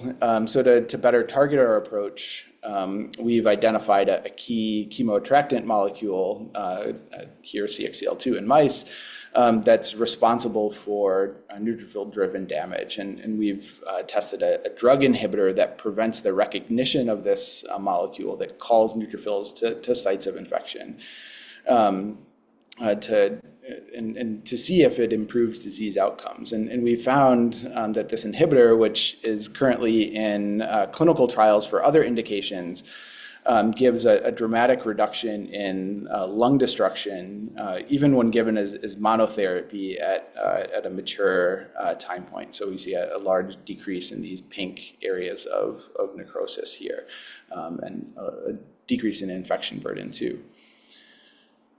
So in summary, we've done work that gives some promising mechanistic insights into drivers of necrosis and lung destruction during TB, showing roles for neutrophils and different signaling molecules. And then these, to speak to the WHO TB priorities, these results have led to some preliminary conversations with collaborators about how to advance this drug towards clinical trials. And so this directly aligns with the WHO priority to improve TB therapy. And since this, such an inhibitor would be used in combination with antibiotics, we're currently evaluating the performance of this drug in combination with standard of care antibiotics. And we're looking at a few measures, including the ability to improve immediate treatment outcomes, for which we have some promising preliminary data, as well as the ability to prevent post-TB lung disease and improve outcomes after treatment. And we've built a suite of tools that in which we have the ability to measure properties like fibrosis, cavity formation, other variables such as emphysema and bronchiectasis, using whole lung immunofluorescence imaging. So I'd really like to thank TRAC, the NIH, and Seattle Children's for funding, and thank you all for this invitation and your time. Our next speaker is from the Hopkins track, Dr. Manish Gupta. Manish completed his PhD at Jawaharlal Nehru University in India and has been a postdoctoral fellow in Professor William Bishai's lab at Johns Hopkins School of Medicine since 2021. Manish is primarily working towards elucidating the host genetic and hormonal mechanisms mediating sex differences in TB. Hello, everyone. Thank you so much for the introduction. Today I'll be giving you a brief insight into the biological basis of female resistance to TB disease. So first of all, is there a sex difference in active TB? Yes. If you look at the WHO data, the incidence ratio and mortality ratio between males and females, it ranges between 1.7 to 2.2. And apart from the social determinants, there are multiple clues that suggest that the female protection or the male susceptibility has a biologic basis. So if you look at the global estimate of TB mortality on your right-hand side, you can clearly see that the male sex bias, it actually becomes more prominent only after sexual maturity, suggesting that it's the sex hormones that are playing a critical role here. And indeed, estrogen and testosterone are known to exert different effects. Estrogen is known to be an immunomodulator. On the other hand, androgens are known to be more immunosuppressive in nature. So we wanted to segregate the effect of the sex hormones and the sex chromosomes individually. And for this, we have adapted the 4-core genotype mouse model. So this mouse model, it involves the translocation of the testis or the sex determining region on chromosome Y from the Y chromosome to chromosome 3. And if we made such XY-SRY males with XX females, what we get is the 4-core genotypes, where we have females with ovaries, but with XX and XY background, and then males with testes, but with XX and XY background. And this gives us a very nice platform to do a 2 into 2 factorial comparison and compare the effect of the sex chromosomes and also the sex hormones. So we generated these mice in large numbers, genotyped them, and then infected them with a very low dose aerosol infection of MTB in the same chamber, and we look for the disease progression. So here, if you look at the time to death or the survival curve, you can see the females are in purple and the males are in green. And the males, they were more susceptible to TB infection compared to the females. And this is what we call as the gonadal effect or the effect of the sex hormones. But if you look at the survival ability of the XX females, they were more resistant than the XY females. And this is what we call as the sex chromosome effect. So if the presence of the Y chromosome or the absence of the other X chromosome is actually showing us a secondary effect. And indeed, if you look at the MTB lung load and the MTB spleen load in these mice groups, you can clearly see that the males, they have higher MTB burden compared to the females. And similar observations were made for the spleen. So getting into the priorities for tuberculosis research report, which clearly suggests that the socio-behavioral and the sex bias should be addressed and prioritized for research. If you look at the general guidelines that they have observed, if you look at the latent TB infection, there's no sex bias or there's no significant sex bias observed. But once we look into the active TB disease, we see that males, the incidence rate is higher in males particularly. And if you look at the outcomes, the mortality is also higher, particularly in males compared to females. But what are the determinants? What are the biological factors? So this is what we are actually investigating with our mice model. So in our model, what we have observed is that the females, they have less lethality and less MTB burden in the lung and spleen. Also marked with increased T cell and B cell response, particularly CD4, CD8 T cells, and increase in T follicular helper cells, Th1 cells, and B cell follicles. Contrarily, what we have seen in males, they are more susceptible. The MTB burden is also very high. And this is marked with more infiltration of myeloid cells in the lung, which is like neutrophils, macrophages, monocytes, and dendritic cells, together with hyperinflammation and less frequencies of CD4, CD8s, and almost a complete absence of B cell follicles. So due to lack of time, I won't be able to show you all the data, but just to share with you the data that we saw for the B cell follicles. So on your left is the MTB infected male lung, week 12 post-infection, and you can clearly see that the whole lung was actually getting involved. In case of MTB infected female, there was inflammation, but localized area of inflammation as compared to the uninfected control. And when we stain them for the B cell follicles, we can clearly see that in males, these B cell follicles are actually lacking compared to females, which show a unique enrichment. And these B cell follicles are actually like the germinal centers, which involved follicular B cells, follicular dendritic cells, and T follicular helper cells. And they are involved in MTB specific antibody secretion. So currently our ongoing work is we are trying to elucidate the mechanisms which underlie female resistant to TB, or you can say that male susceptibility to TB infection. At the same time, we are looking into sex differences in TB drug therapy and the sex differences to BCG vaccine efficacy. And with this, I'd like to thank you all for giving me this opportunity, to my mentors, and to JHU TRAC for funding the study partially, and to NIH. Thank you.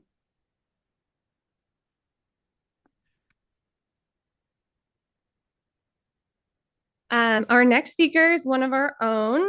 Matthew Merle is an assistant professor of hospital medicine and infectious disease epidemiologist, working to improve TB preventive care in the US by leveraging disparate data sources, implementation science, and epidemiology. Hi, everybody. Can you hear me okay? Great. It's a real privilege to be with you all. My name is Matt. I'm going to be talking about TB infection and targeted immunotherapies, and really specifically three main things. One is, what are the gaps in screening for some of these therapies? Some of the problems with guidelines in terms of discordant recommendations. And then three, what can we do about it?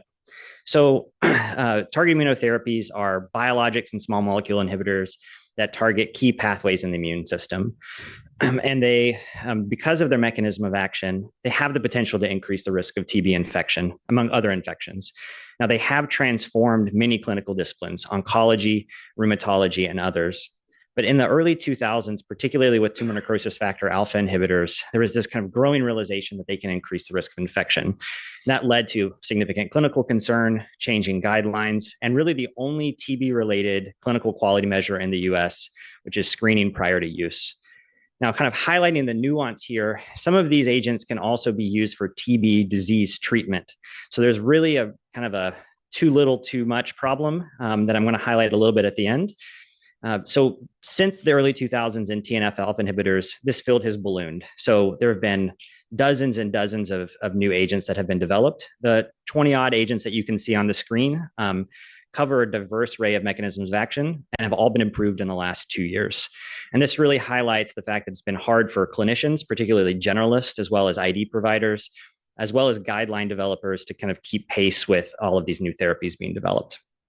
Some of these agents, there's quite a lot of consensus here, TNF alpha inhibitors in particular. And so what I'll show you next is a little bit of data. So this is from a cohort of rheumatology practices across the US. This work was led by Eric Roberts, who's in Janus Yazdani's lab. And you can see here, for some of these classes of therapies where they're listed on the bottom, screening rates are actually quite good. There are still gaps, so you can still see only 80 to 85% of individuals newly starting tumor necrosis factor alpha inhibitors are getting screened. But for some of the newer agents like JAK inhibitors, as well as some of the other ones that have less clear risk profiles like interleukin 17 inhibitors, there's way less screening. Now, this is just to highlight those classes of therapies where guidelines and recommendations are actually quite clear. Drug labels for these agents generally all recommend screening. Most TB-related guidelines, National TB Coalition of America, among others, all generally recommend screening for these agents. But I've already mentioned that there's a diverse array of other agents where it's way less clear. And so just to highlight some of those, this was part of an analysis that I've been doing with a lot of people in this room as well. But this is looking at drug labels for classes of these agents where there's less clear consensus. And you can see on the top row, these are all drugs that have a clear recommendation for screening within their drug label. Now, comparing those to other guidelines, you can see there starts being quite a bit of difference. So you can see US guidelines, some of them highlight screening for every immunosuppressive therapy, some highlight only a subset of these, sometimes ones that don't have a recommendation in the drug label are included. You can see for international guidelines in the next set, so WHO as well as the IJTLD standards, there's really no inclusion of any of these therapies outside of TNF-alpha inhibitors. The same story applies also for risk assessment tools. So these are two commonly used risk assessment tools for TB in the US. So the LTBI Assist was developed at Rutgers, and the California Department of Public Health risk stratification tool is listed there as well. So I've highlighted that one, this field is kind of ballooning in terms of all of these therapies, and it's hard to keep pace.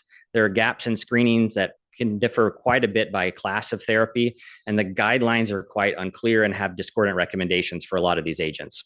So if you're a primary care provider, a clinician, what are you going to do? Where are you going to go to try to figure out what's next? So I want to highlight two domains here about ways that I think we can move forward to try to improve the nuance in some of these screening recommendations. So both epidemiologically as well as in clinical practice. And part of the reality here for a lot of these agents is it's hard. It's really hard to tease out what the risk is. So there are three challenges I want to highlight epidemiologically. One, the exposure with these agents are oftentimes complex. You go from infliximab to something else to something else. Sometimes they overlap.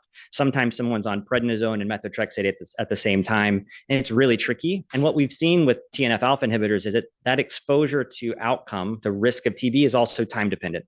So infliximab and etanercept have very different profiles. The outcomes are also really hard to identify. And this is a drum I've been beating a lot, but our clinical health systems and our data sources are fragmented. TB diagnoses are in public health. All of our clinical data is in EHR or cohorts, and they oftentimes never talk and they never come back to each other. There's also issues with biases, so confounding. So in the sense that an underlying autoimmune condition can also increase your risk for TB independent of medications, other medications that I've highlighted like methotrexate and others. And if you're taking a step back and saying, well, let me just look at the clinical trial data, there's selection bias in the sense that oftentimes people who have MTB immunoreactivity are excluded, or that requires individuals to be treated for a month for enrollment. So what can we do? So I think one of the key things that I want to highlight is that I do think we need to find ways to leverage existing data sources, public health and large clinical data sets. And we need to work on systematic reviews to try to inform what the gaps in knowledge are, particularly with those classes of therapies that we're unsure of. In clinical practice, there's a handful of options. So let's say you are a provider. You could screen everybody under the assumption that maybe someone will go on to one of the higher risk agents. You could screen only for a subset.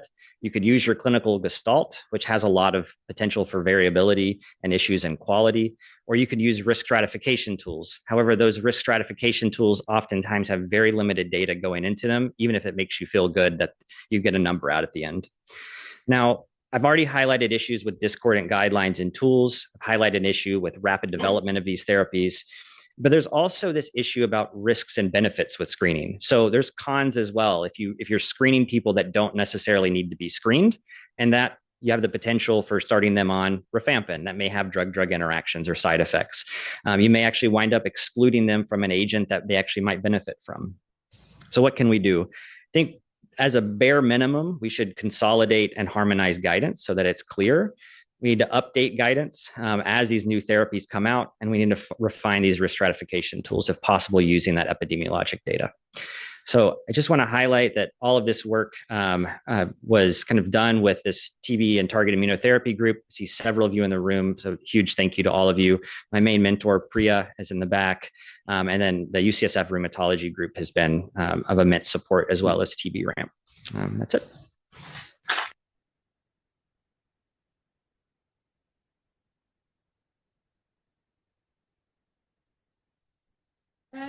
Our last speaker in this module is another one of our own, Alexander Mohapatra.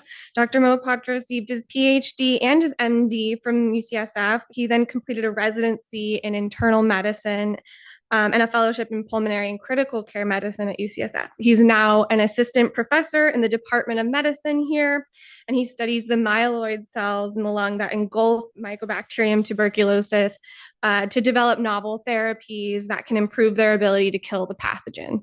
He also studies the T cell response in TB to develop new tuberculosis vaccines. Thanks.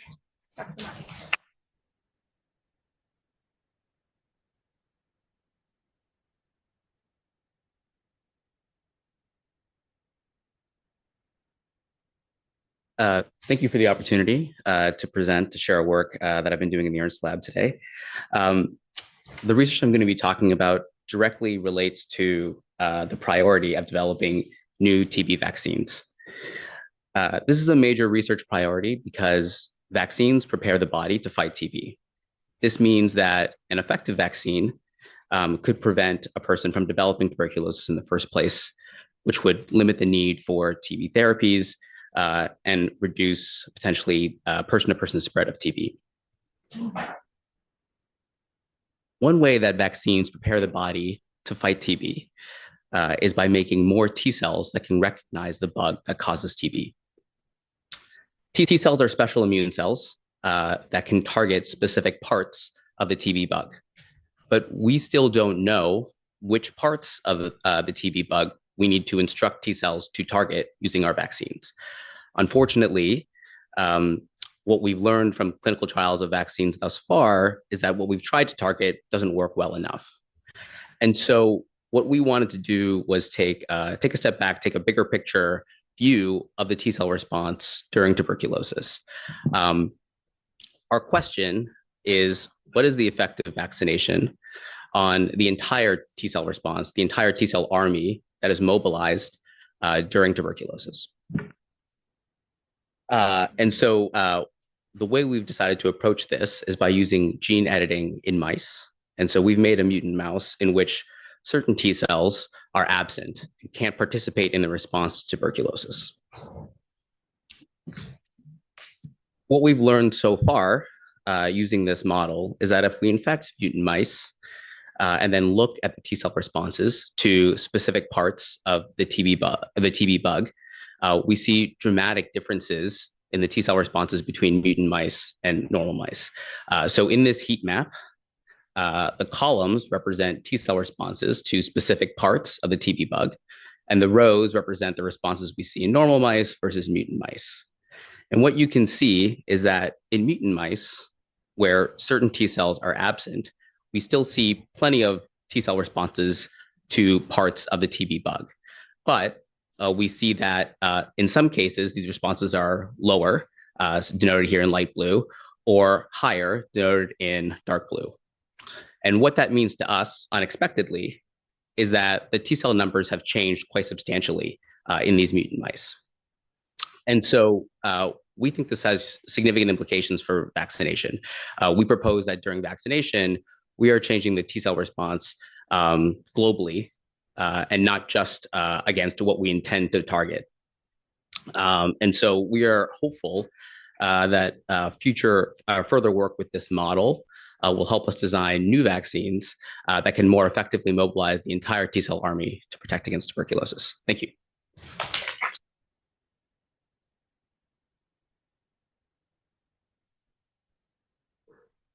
Thank you, Alex. So I'm told we're a bit over time, and I think we have time maybe for one question from all of the panelist speakers. Do we have any questions in the room for any of the ESI speakers? If not, are there any questions on Zoom? Yeah, thank you. We have one here. The statement says detection of viable non-cultural MTB at 2 months. Does that suggest that the person is failing TB treatment? That's our hypothesis. So I'm happy to report we received funding from Report International to actually answer that question, at least in the first proof of principle pilot studies in India, where because the patients at 2 months received 4 additional months of therapy, their treatment outcomes, we could not correlate with their positivity at month 2, likely because 4 additional months of therapy probably wiped out the viable but not culturable TB.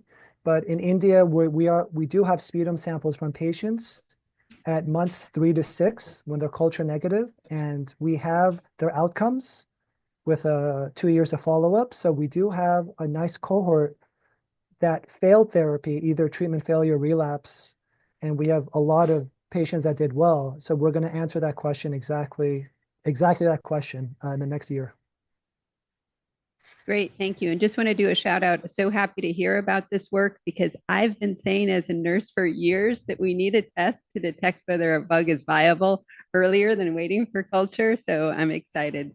Looks like we're going in that direction. Believe it or not, I spent 3 years in Haiti not only working on this, but working on much more laborious culture-based assays to detect these viable but not culturable. But those take 7 weeks to get the results. We have one question in the room, and I think that'll be our last question. Okay, no pressure to me. Hi, Dave and Jagnath, Peds ID. Good to see good Peds ID representation on this. Question for Lisa. Maybe you could speak to maternal nutrition and how that might impact some of the antibody production and transmission to infants, and maybe the potential role from maternal vaccination for protection in the neonatal period. Thank you so much for that question.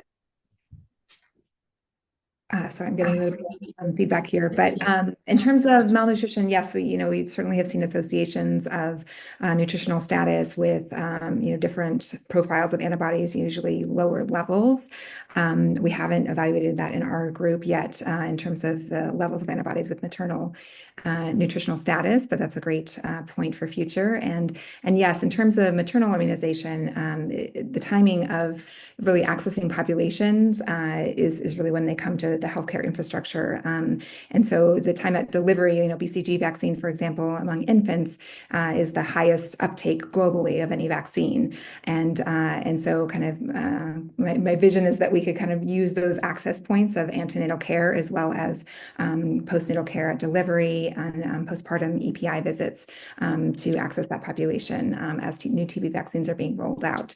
The primary mechanism of protection of vaccinating the mom would really just be to prevent TB in the mom, and therefore, secondarily protecting the baby.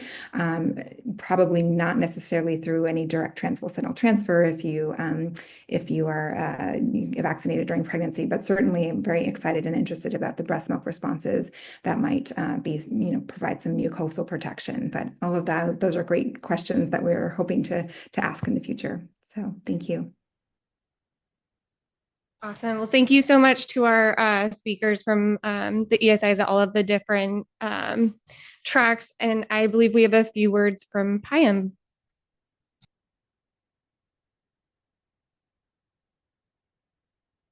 I have breaking news. So I thought I'd come up and share this breaking news in that about 15 minutes ago, we received a letter from USAID saying that the termination of the Smart for TB program has been rescinded. As this is incredibly welcome news, the details, as is always the case with this administration, are unclear. So I think it's a moment of relief. We have a very brief letter that says the termination is rescinded. What this will mean for the program, the various technical areas, the teams and groups will remain to be seen. We don't have any more information than that, but I wanted to share this moment of relief with you so you're aware. On World TB Day of all days. Very manipulative, if I may say so. Anyway, enjoy the rest of your day.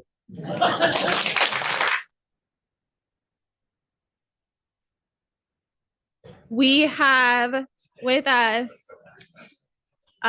the amazing Dr. Priya Shetty, who is an associate professor in residence of medicine and epidemiology based here in the Division of Pulmonary and Critical Care Medicine at UCSF. As both a director of the Clinical and Population Health Sciences Core for the Center for TB and the university's Implementation Science Training Program, Dr. Shetty is committed to supporting policy and programmatic strategies that bridge implementation gaps which perpetuate the TB epidemic. Thank you, Dr. Shetty. Okay, hi. There is absolutely no way I'm going to follow Payam's most recent announcement. So feel free to smile your way through the talk. Thanks for the invitation to come and talk about a concept and topic that I've talked about before, and you've probably heard this many times, but I also would like to acknowledge that Dr. Chakaya has done a wonderful job of basically doing this talk for me. So hopefully we can fly through before lunch. So I've been asked to talk a little bit about social and economic issues central to TB, and to kind of provide some perspective across the spectrum of TB in terms of the determinants of the disease, the consequences of the disease, and then hopefully solutions to the epidemic. Although I have objectives listed here, their really main objective is for everyone here to think about social, structural, and economic determinants, the things that Dr. Chakaya spoke about earlier, and how each of us in our ways, in our research programs, our policy programs, our clinical programs, and our implementation programs can address these. Okay, so I'm going to start with an interactive segment, quiz. We're doing quiz show. I don't know about any of you, but I love every year opening up the global TB report that the WHO produces and looking at the beautiful, colorful maps. There are 7 panels here, all taken from last year's global TB report. One of these panels represents TB incidence. Which one? F. I hear an F. D. C. Any other takers? F, another F in the audience. Okay. Why don't you know?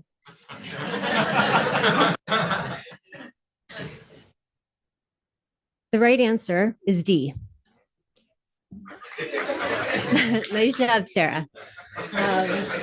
Okay, but it's a real question. Why don't you know? Why wasn't it easy? And the reason is because the other 6 panels represent social and structural determinants of health that align with TB. The other panels are related to the proportion of individuals facing poverty, as defined as less than $1.90 per day. The proportion of individuals without access to clean water, the proportion of individuals in those countries who are undernourished, the proportion of individuals living in slums or improper housing, the proportion of individuals living in countries in which income inequity is great. So that's why it's hard. There's one outlier. Which one of these doesn't look like the others? Second quiz question. Oh, interesting. Yeah. E. Does anyone have a guess? Who said E? Congratulations. And what's your guess? What do you think E is?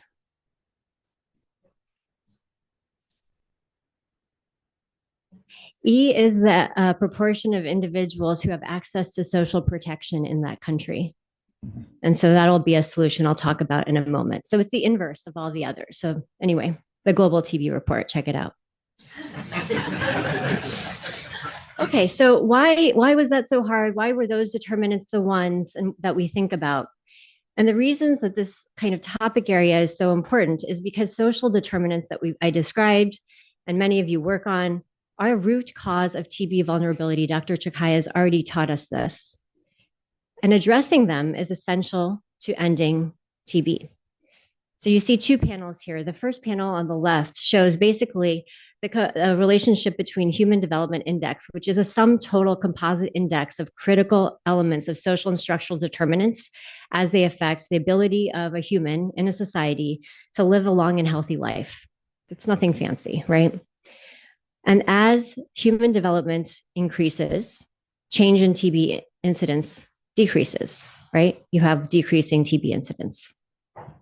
So one might wonder, okay, and we'll talk about this a little bit more. there's a lot of observational studies and ecological studies that kind of state the same. What does it mean for TB specifically? Well, a survey of all countries, actually 116 countries that report TB-related measures, showed that social determinants are the most important thing in assessing whether or not a country has a high burden of disease. And what's notable is 2 things. One is that countries that spend higher on social protection, which are policies and programs designed to limit the risk that individuals face of social, economic catastrophe or vulnerability, those countries have reduced TB incidence, right? The second, and this is interesting, is that a country's performance in terms of delivering quality TB services, the health system, has very little bearing on overall TB incidence over time. So that's notable because most of us here work on things like diagnostics, therapeutics, vaccines, preventative therapies. But the question is, delivering those well isn't enough. And why? It's because those determinants that we've talked about, nutrition, access to transportation, clean water, food, access to health services writ large, impacts all pathways that create overall TB vulnerability. It impacts our vulnerability in terms of exposure to the disease in the first place, to infection, susceptibility to disease, access to health services to address having that infection or disease, and finally, our risk of progression to severe forms of the disease. So those social and structural determinants are cross-cutting.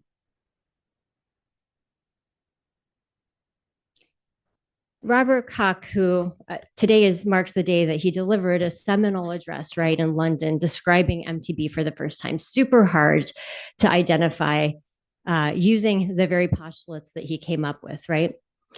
He spent the rest of his life trying to find a cure, and it was pretty, upset that tuberculin didn't solve the day. But he did figure out this, which is the solution is actually in people-centered approaches.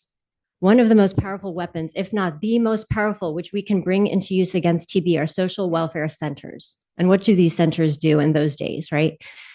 The sick person is visited in their home. If living conditions are bad, then money is granted. Poor families are supported by granting them appropriate food and fuel. Private action is virtually powerless against this nuisance, while the state can easily remedy the solution with suitable laws. So in the time that he discovered MTB, he also discovered a critical element to the solution, which has been a barrier, as Dr. Chakaya said earlier this morning, in us making progress against this epidemic, which is social and structural determinants need to be addressed through social and economic supports. So what is social protection? I've talked about it a number of times already. It's a typically nationally defined set of basic social security guarantees, which, according to the ILO, the International Labor Organization, secure protection aimed at preventing or alleviating poverty, vulnerability, and social exclusion. There's a wide variety of things that fall into this toolbox of social protections, but I'm going to focus on this as part of the solution rather than just the determinants of the disease. On the left side of the screen, you see a panel that comes from the WHO's recently released guidance on delivering social protection for TB-affected communities. And you see that there are multiple pathways, right? When I showed you how social and structural determinants affect all aspects of the pathways that lead to TB vulnerability, the solution also takes advantage of all pathways in terms of addressing material impact and needs of people affected and communities affected, providing psychological and cognitive supports to make rational decisions that are in keeping with how you want to receive your care, right? And then the underlying biological impact, which I think we rarely talk about enough, right? We've now started coining the term nutritionally acquired immunodeficiency, which is a way of us making ourselves feel better, that there's actually science behind nutrition's effect on the immune system, and that's a major cause in how TB operates. And so through these pathways, we hope to achieve impact across the cascade of care. And there are many ways to do that. There are cash and in-kind benefits that deliver material impact to people affected. There are healthcare benefits that try to address those direct medical costs that go into that calculation of catastrophic costs that is used as a TB indicator.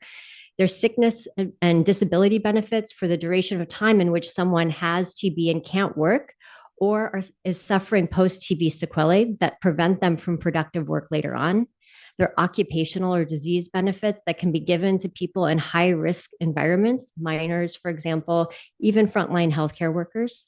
And there are income supports to support people who are caregivers for children and other dependents affected by the disease, which mitigates the household's resilience. Now I'm going to tell you that actually, as a researcher, and kind of exciting for me to say this, I don't think we have equipoise for doing research on social protection in clinical trials anymore. I think we have enough information.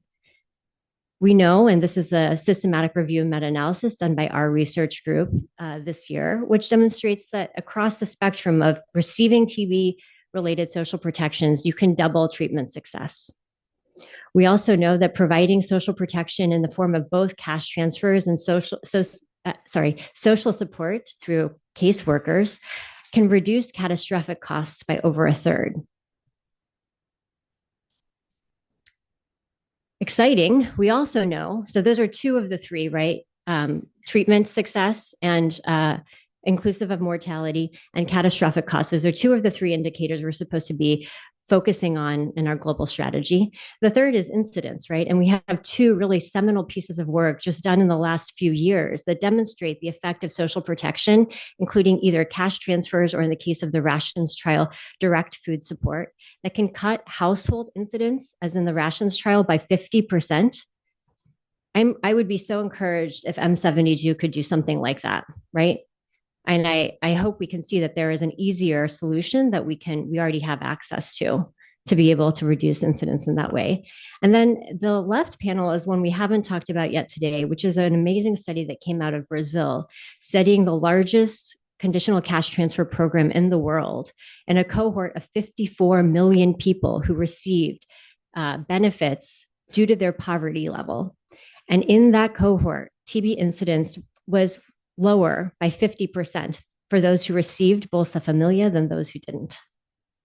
And that's community-wide incidence. We also have modeling studies that have demonstrated that scaling up social protections in a rational way, but in a way that meets with SDG requirements and needs, could actually reduce incidence later on of TB by 76%. And that we know that countries which have expanded their social protection programs over time don't have TB. They don't have TB the way they used to.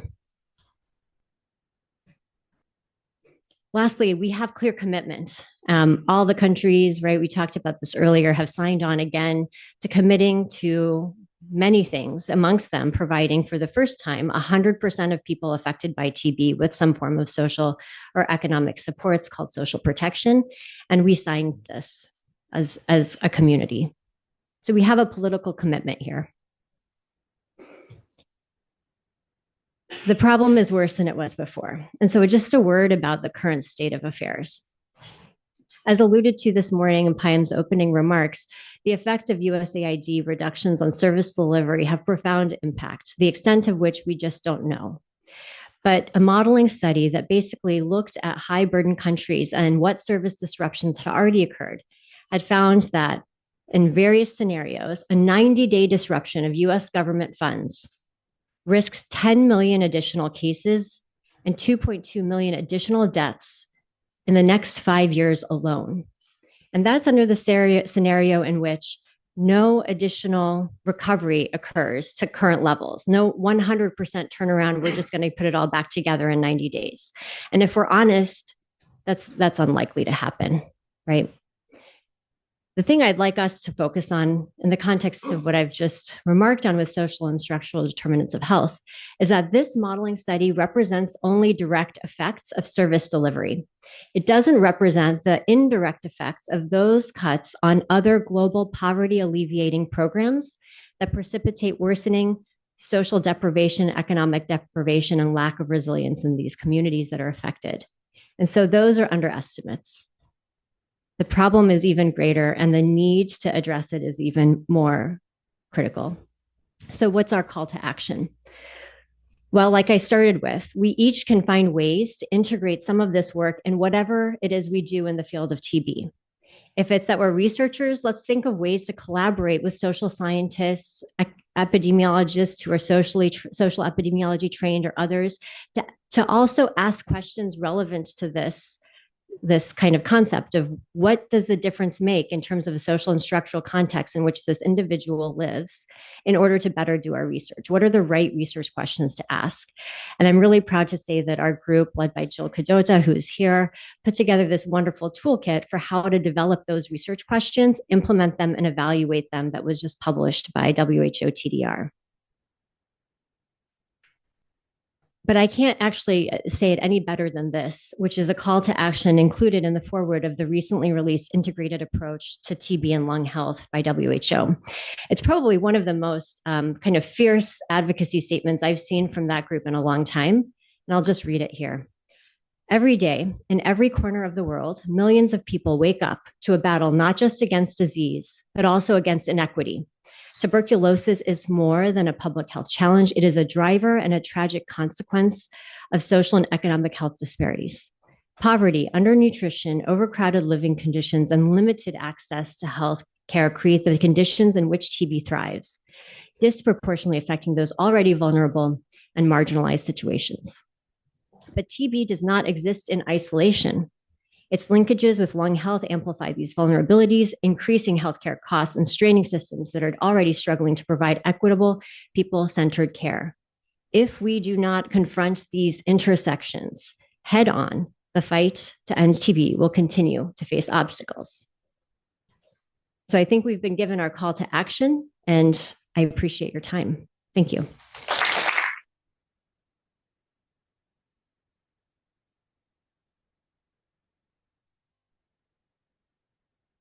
Thanks, Priya. So we'll have questions for Priya and Damon at the end. Our next speaker is Dr. Devan Jagannath. He's an assistant professor in pediatrics in the Division of Pediatric Infectious Diseases at UCSF. He leads the Maternal and Childhood TB Initiative at the UCSF Center for TB, which seeks to advance the care, education, and research for TB in pregnancy and childhood.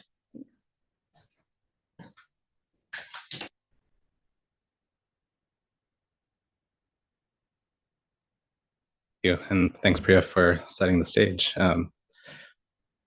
So I think in this moment, we really need to reflect on how are we really communicating TB?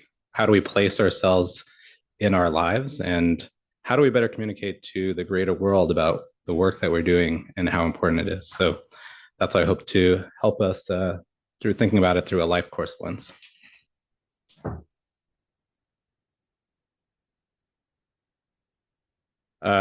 So again, I think hopefully we can discuss what life course is and really think about how TB can fit within that. Definitely not an expert in this topic. Life course does fit within pediatrics and something that is core to that field, but I've learned a lot in preparing for this talk and from others. And I think hopefully collectively we can continue to discuss ways to learn from other resources and potential collaborations. So just some vignettes. This is often the space that those of us in clinical care or public health focus on. So we have a 1-year-old with TB symptoms, cough, weight loss, and fever. We do a good job. They're diagnosed with pulmonary TB and we treat them and we feel good about ourselves. But how does this fit within their life? How do we think about life stages even before they were born, when they were born, and after through their adulthood? And how do the factors that occurred in their lives or even before their lives got them to this stage? And how does that having TB impact the rest of their lives and their life trajectory, whether it's developmental delay, lung diseases like wheezing, and then the continuation and persistence of poverty through their lives and then their children's lives? Let's go to the next life stage. So a teenager, 14-year-old female, same symptoms, diagnosed with TB, we treat them. Again, how does this event that they didn't ask for, how did it get to this stage? Again, similar early life events, maybe addition of exposure to violence. How did it get them to here? And where is it taking them? Missed school, stigma, isolation, economic opportunities, mental health concerns. And lastly, now young adulthood, a 20-year-old pregnant, coming in with symptoms, diagnosed with TB and treated. Again, she has dreams and goals, but what got to this stage? These early events, maybe recent migration, now we're diagnosed with TB, and where does that take her in terms of future economic opportunity, chronic lung disease, food insecurity, and how did that impact her life potential? So in talking about a life course approach, there are a range of definitions. I like this one that's now almost 15 years old, from the maternal child health branch at HHS, which really described it as this conceptual framework that helps explain health and disease patterns, especially health disparities, and critically across populations and over time. So as you see in this figure, how do we think about our lives from preconception through infancy, childhood, adolescence, adulthood, and older adulthood, and think about, in blue, in kind of the thicker lines, our potential. What was our life trajectory? What did we hope to achieve, and what could we achieve? And how our events maybe could impact that trajectory, not only for our lives, but actually generationally to the next group, and on and on. And so, I think this resonates for a lot of us in TB as we think about two key questions that could help us answer, and speaking to what Priya spoke to. Why do these health disparities persist? Even though we've done all these amazing achievements and medical advances, why do they still occur? And looking forward, what are these factors that influence the capacity of these individuals and populations to reach their full potential for health and well-being? Other key principles that I think resonated, at least with me, were really the idea that today's experiences and exposure influence tomorrow's health. So the idea of time and a timeline, that these trajectories are impacted by critical or sensitive periods, so the exact timing of this, that the greater environment affects our capacity to be healthy. And a core part of life course is really thinking about inequity and how it is more than our genetics and personal choice that gets us to our potential and the events that occur. A related concept that's been very well studied is around adverse childhood experiences, or ACEs. So this includes household or personal trauma, abuse, unstable housing, food insecurity, and others, that creates this situation where we have toxic stress and chronic inflammation early in life that can really have a range of impacts later in childhood. And in the US and in other settings, this has been very well established and is studied, whether it's traumatic brain injury, mental health issues, pregnancy complications, HIV risk, STIs, chronic disease, and others, and our economic opportunity. So how does TB fit into all of this? Well, unfortunately, we really don't have a lot of research and work and thinking about TB through the life course. But there has been some recently.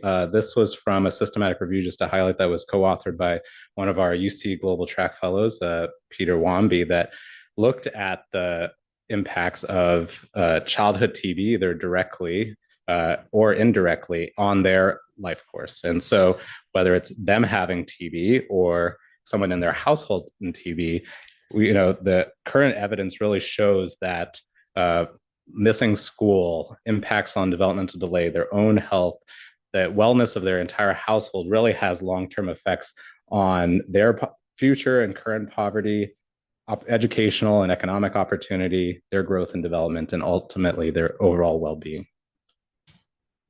And then more recently, I think the field of post-TB lung disease has really grown in coming years, and recognizing that having TB has long-term effects on daily function and chronic lung disease. And in children, there's some initial evidence also to show that having TB has long-term impacts on their function and risk of wheezing later in adolescence. And again, just to highlight the expertise in our group with Sophie doing really amazing work on post-TB.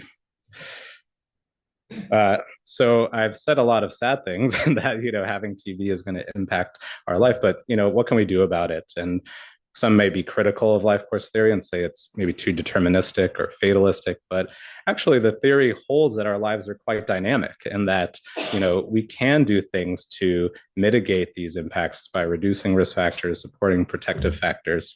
And this is a really nice figure from a review on life course epidemiology, which really shows that, in green, this is what our hope was and our optimal trajectory. In purple was kind of maybe what occurred as a consequence of our life events. But the earlier, if we can intervene, and the earlier we can intervene, the more of an impact we can take across our life, our life and future generations.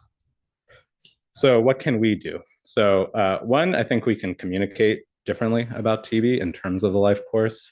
Again, think about how TB is informed by our past events, whether it's individual, family, or historical, and how these how their current life stage and these events can impact future life trajectories, and also the impact of our work. It is not just about diagnosing and treating TB and that single event, but actually have important impacts for their long-term health, wellness, and economic benefits that are intergenerational. And that there's an importance in intervening as early as possible, especially during periods of transition, childhood, adolescence to adulthood, parenthood, that are really critical in ensuring people continue on the trajectory that we all hope for them to achieve. And then we need to apply this framework to the work we do in care research and in interventions.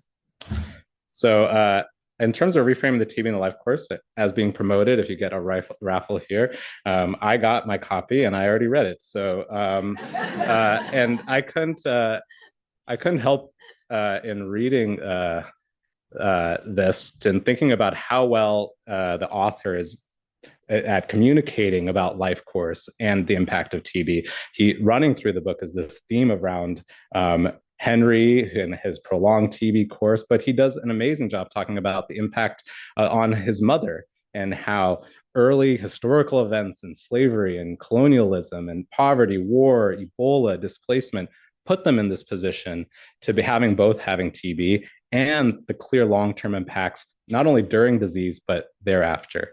And so we can all learn from others on how we can do a better job of communicating how TB occurred and what it's doing. And then importantly, that the work that we're already doing can have that impact, whether it's prevention and vaccines and screening and diagnostics, treatment regimens, social support. All these that we do can be reframed in terms of not just the event, but actually its long-term impact. We can focus more on maternal and child TB, not just because they're a vulnerable group or that it's understudied, but it actually is critically important for their long-term health and again, health of their community for generations. And just to highlight, this is the work that we're focused on for the Maternal Child TB Initiative, and also amazing work that others have been part of for a consensus process on tuberculosis and pregnancy. And locally, we're starting to view TB screening in terms of the life course and trying to take it away from being a siloed disease, but elevating it to the same level as other health maintenance activities and making it part of our regular annual TB risk factor screening at all our pediatric primary care visits. And we're working to expand this in adult care. So it can be reframed in that way. In terms of ACEs and social needs, this is mostly just to highlight that this is something that UCSF are really leaders in. We have social need questionnaires. UCSF has created kind of leading ACEs surveys. IGHS also does amazing work on global ACEs reduction. And we also at UCSF have developed frameworks to communicate to families about ACEs and how to reduce them. So we have these partners that we could form in order to really translate this to TB. And then in research, clearly more work needs to be done in terms of understanding the life course and impact of TB, taking advantage of longitudinal studies including from post-TB cohorts to be expanded to understand how people's life courses are impacted. Understanding each of these life stages are important. So I've focused obviously on early childhood, but even like older adults. I think some of the work that I've been involved with and others in SFDPH, really to understand that important life stage and really form new collaborations. Like in doing this, I didn't even know there was a life course concentration in the Department of Epi and Biostats. Like there are experts here that we can partner with to do better. And then lastly, thinking about interventions, I don't really need to go into this, Priya's spoken really well about the impacts of social protection, nutritional support, but again, how can we frame this beyond just TB incidents and core mortality, but really that this has lasting long-term impact and learning from other initiatives. Again, Priya and others have done amazing work in other diseases like COVID-19, and, we need to be learning from them as well. So just to conclude, hopefully I've convinced you that, if we can adopt a life course perspective, there's a variety of benefits. It can help us to better understand that, contributing to TB and that the events that led to TB are critical to persistent health disparities, and that having TB can have a long-term impact on their life trajectory and wellness. And I think importantly, it allows us to better communicate the importance of the work that we're already doing, that it really goes beyond the disease into their long-term and multi-generational effects can be seen. And that, if we have new interventions, we're providing more holistic care. And then lastly, that we have the resources here. We have amazing people working on TB. We have amazing people working on social protection and in terms of ACEs and life course, and we should take advantage of that. So with that, thank you for your time and look forward to the conversation.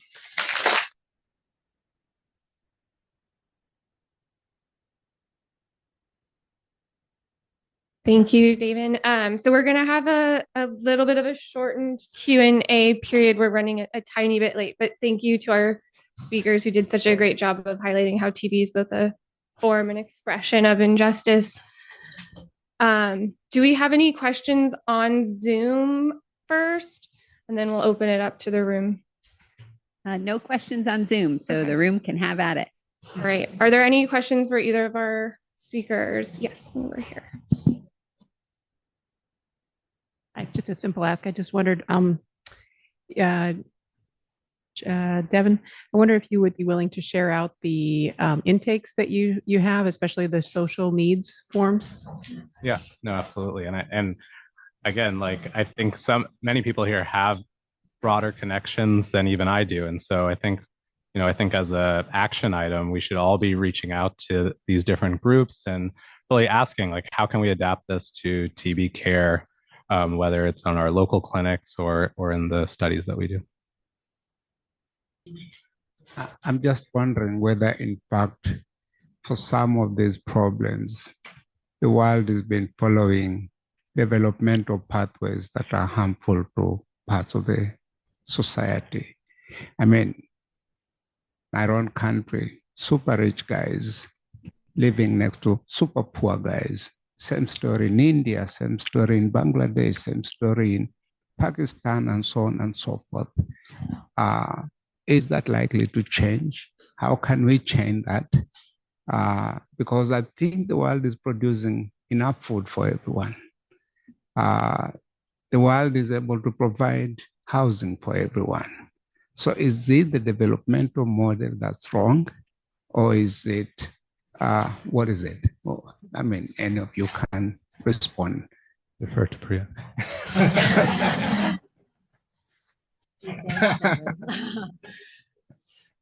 I don't know. Of course I don't. No one does. Income inequities in general are certainly the crux of the matter. I think there's enough evidence. We don't need any more evidence about that. What to do about it and how to redistribute it and in what way that's equitable without unintended consequences is like you said, a multi-sectoral decision, right? It would influence health for sure, but it requires political will, social will, et cetera. And I think going back to our call to action, the notable changes in the world in the last few months, I think has just made it more important to think about our roles as scientists and researchers, physicians, nurses, public health practitioners, where we used to think it was okay to live in our silos for how we worked. We saw our patients and that was good. We did our hypothesis generating exercises and high quality research in our laboratories and our, workshops, et cetera. And we were objective and with rigor because we weren't colluding with advocates. That model is long gone. And I think maybe the way forward to do the kind of cross-cutting addressing of those inequities is for us to also realize our role in supporting those advocacy efforts, because the decision isn't ours, it's a larger decision.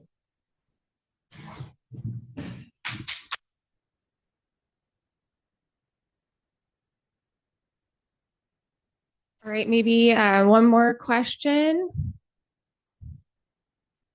Thank you so much for all of your insights today.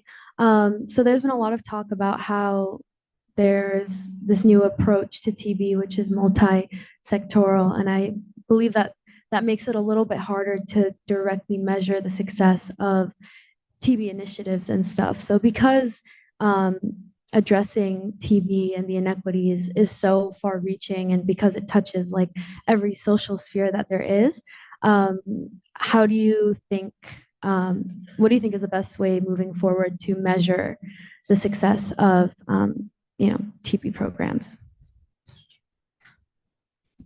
It's a challenging question. I think maybe just to reflect that I think other fields have, right? They've looked to see, the impact of vaccination programs of other diseases globally and have tried to measure it in as many ways as possible, whether it's economic, medical, sociological, et cetera.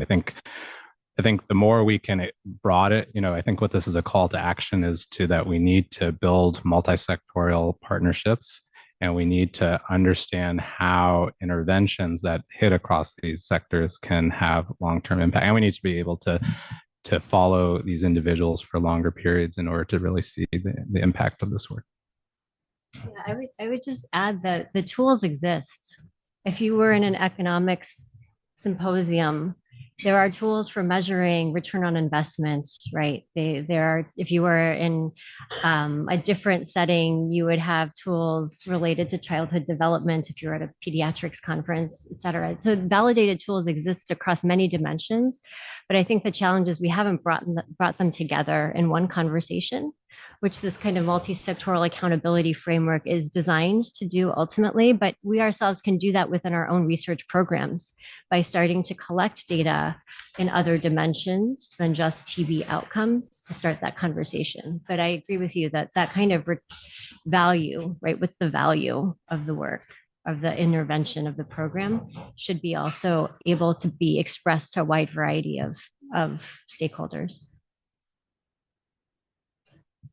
Thank you. Again, to both of our speakers, we really appreciate your presentation. Okay, so we're going to switch gears a little bit. What is remarkable about this survivor's story, one is his age, if I may say, because he is 94. And so that alone is amazing. It's also the story, though, of how challenging it can be to get to a TB diagnosis, especially in older patients. So older patients have a lot of comorbidities, a lot of medications, a lot of drug interactions, a lot of other things on a primary care physician's mind before you think of TB. And that's what we want to talk about in this small session. It can be really hard on patients and families as they try to navigate a healthcare system where TB is often given little consideration in the overall context of things. So let me go through this story first. This is going to be quick, relatively. Okay. So our next TB hero at the time of diagnosis was 93. He was born in China, immigrated here in 1969. He was pretty healthy, medical history of hypertension, gout, and high cholesterol. No history of TB, no history of TB exposure, lived a very healthy life. His prior work was as a janitor in the US and in China and Hong Kong. He worked in a newspaper plant and the garment industry. His baseline function was pretty healthy, quote unquote, before all this. So it starts in May of 2023 when our TB hero complained of a new cough, and he was seen by his primary care provider. He was given antibiotics, but that cough persisted, followed by progressive weight loss. There was no other associated symptoms. So he then underwent an extensive workup, and I'm going to try and put it in layman's terms. So he was referred to pulmonology later in the year. He had a PET CT done, which is when you have a whole body CT scan with an associated injection of a radioactive tracer. And what that does is try and help look for areas of high metabolism or cell turnover, which may signify areas of infection or malignancy. So the results of that PET CT in November showed that there was hypermetabolic masses in the right lung and in the middle area of the lung, as well as in the lower neck, and it was concerning for lung cancer. So in December of 2023, he had a biopsy done, both first of the lower neck mass. It did not show anything diagnostic. There were some signs of maybe an infection, but what infection was unclear. So then he had a biopsy of the mass in his lung. That showed chronic inflammation, a single focal granuloma, no evidence of cancer, but again, did not give a definitive answer. So no one knew where to go with this. So patient was seen again in February by another pulmonologist. At this point, he had had a 40-pound weight loss, and he had been coughing for a year. He was having an enlarging neck mass that was getting worse. He was getting weaker and starting to fall and unable to get up, very different from baseline. And I think he started to turn to some local remedies like acupuncture and herbal teas. He had another PET CT, which compared to the one before showed that there were more hypermetabolic spaces now on the left side, the left part of the middle of his lung, and then on both sides of his neck. And again, he was told that the leading diagnosis was likely lung cancer that was metastasizing throughout his body. There was also a new spot in his spleen. So in March, he was referred to an ear, nose, and throat doctor. He was found to have a large lymph node right above the collarbone on the left. And then he's referred to a surgeon where that entire lymph node was excised out. One thing I want to say is that when you have these biopsies or these aspirates, they're done a very small bore needle, right? Because you want to prevent damage to surrounding organs. You want to disrupt as little as possible. But because these are small bore needles, the sample you get is very small, and it can be really hard to make a diagnosis when you don't have a lot of material. So that's why when he had the biopsy of this node here, they went in surgery, general anesthesia, took the whole thing out so that you can look at nice slides of all the pathology, all the architecture, have a lot of material for testing for all different kinds of possibilities. And it was this surgery that led to a nice sample where we finally identified necrotizing granulomas, and the PCR was positive for TB. So I just want to note that that took a long time to get to that point. That was over a year. That was a PCP, 2 pulmonologists, 1 ENT, a surgeon. Hard hearing the disease is spread to all parts of your body, and not at one point was there a sputum collected for TB or a QFT done. I think that's right. Yes. Okay. So finally, the diagnosis was made, and then the story gets so much better. April 2024, X-ray showed findings consistent with TB. Sputum was positive for TB. It was susceptible. Patient was put on a nice, gentle regimen, which I think is important in a 94-year-old. His weight at the time was 129 pounds, so he had lost quite a bit of weight. Over the course of 9 months, appetite improved. Patient felt better. Chest CT showed great improvement of the abnormalities throughout his body. By December, he had gained 30 pounds, was able to walk. We measured things like function, so was able to perform ADLs or activities of daily living, like getting up, getting out of bed, getting dressed, going to the bathroom, brushing your teeth, feeding yourself. These are all measures of how patients are improving that we look at. Doing in-home exercises. And then at the last visit in January, patient was looking great. I don't know if he was running, but he was asleep. I wrote that from a note. I'm sure he was walking fast and going up and down stairs, sleeping, running, and quote unquote, now I need to lose weight. So it's a success story. And Stephen and I, his son, have talked about what a journey this has been, and how hard this was on a family to be told over and over, you might have cancer. And then what are the decision points you have to make in a beloved elder person who's in their 90s? And I don't know, Stephen, I want you to speak a little bit too about how this journey affected your father, you, your siblings, and what it felt like in the beginning through until we finally were able to take care of your father. Sure, I'm not sure if I can remember everything, but this is Stephen, who's been with us and is our patient's son. right? So as Director Luis said, basically, it was a long journey. It was very difficult. And if we had somehow, and I don't know, something has to change. I think back in September of 24, I think some of the hospital nurses were told that they must administer a TB test, I think. I think we need to do something like that because of the fact that we all along was told that he has lung cancer. But the problem is that it's never been confirmed, right? So we never actually told him exactly that he has cancer because we didn't want him to be knowing that he has cancer, he's going to basically give up, right? But nevertheless, I think, as you know, Janice says, it really took a toll. You know, he started falling. He cannot get up by himself, as well as when I watch him in the sunroom at his, you know, basically the most vulnerable moment, as Dr. Goodman says, he was a twig, basically. And you know, in the sunroom, you know, I can see from his eyes and his demeanor that he was preparing to die, knowing that he thinks he has cancer because my sisters, as Janice has said, we started having him going to a acupuncturist and as well as herbal medicine. But that place was a specialist for cancer. And I didn't have the heart to tell my sister that out there right by the entrance, there is the sign in Chinese that we are the cancer specialists.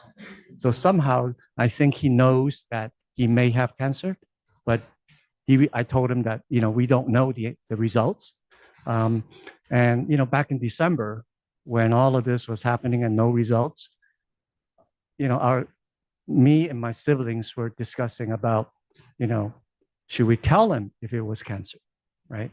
And should we essentially make him go through the regimen of treatment, you know, at 93, 94, it's going to be very difficult. And lastly, essentially is that, do we want to continue the testing, right? Because if we don't continue the testing, then I don't have to lie to him if it was cancer, right? And not telling him it was cancer. So that was very difficult. And I'm glad, we're very lucky that we continued the testing and we found the problem, right? That it is TB.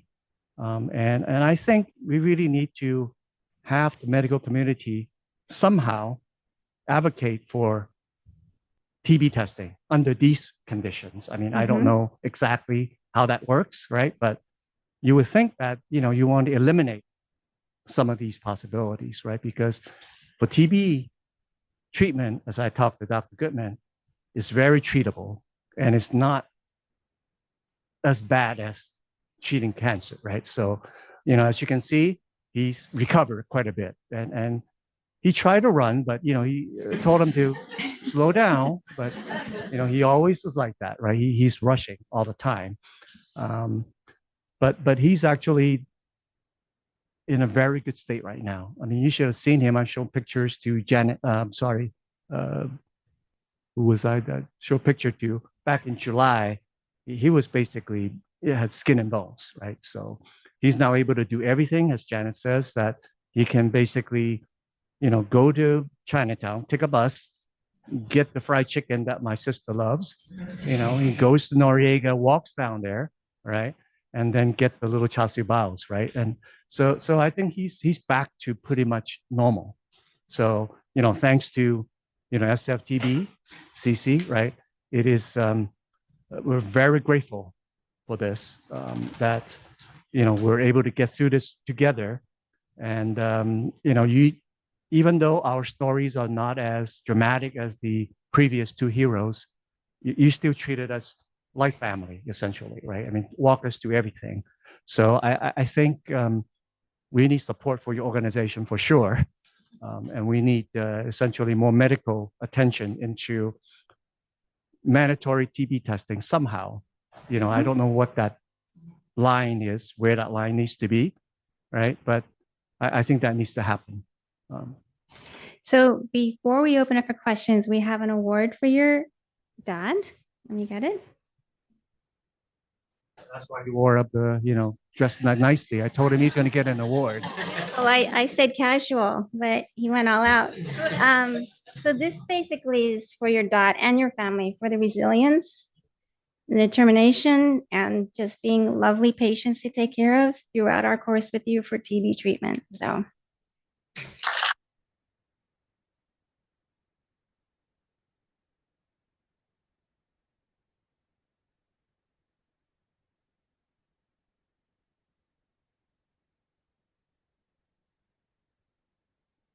Are there any questions for Stephen and his dad?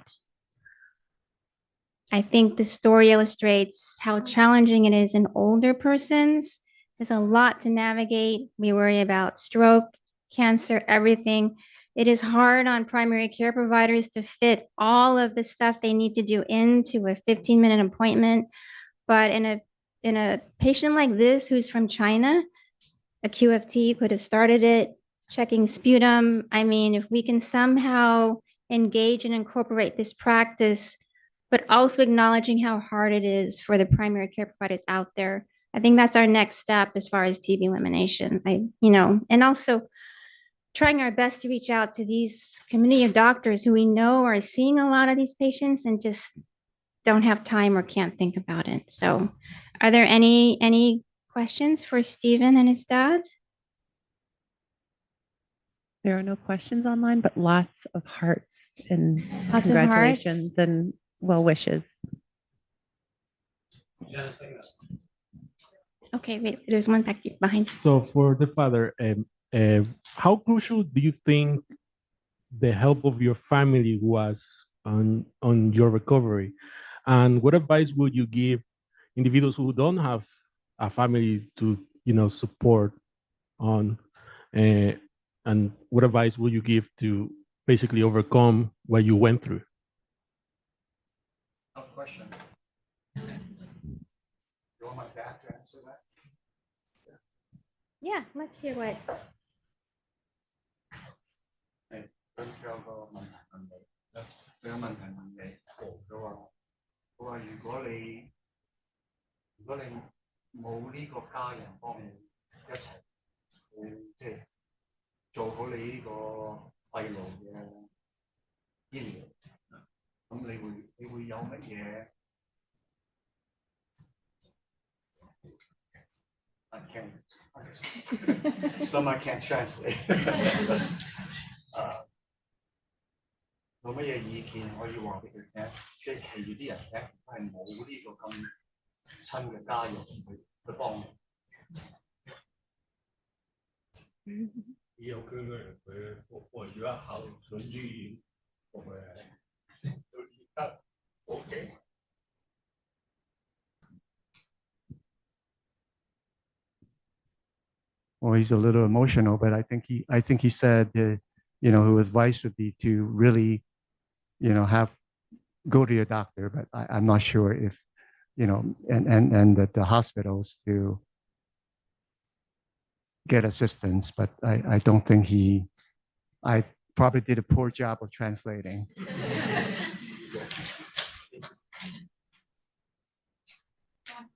Right here.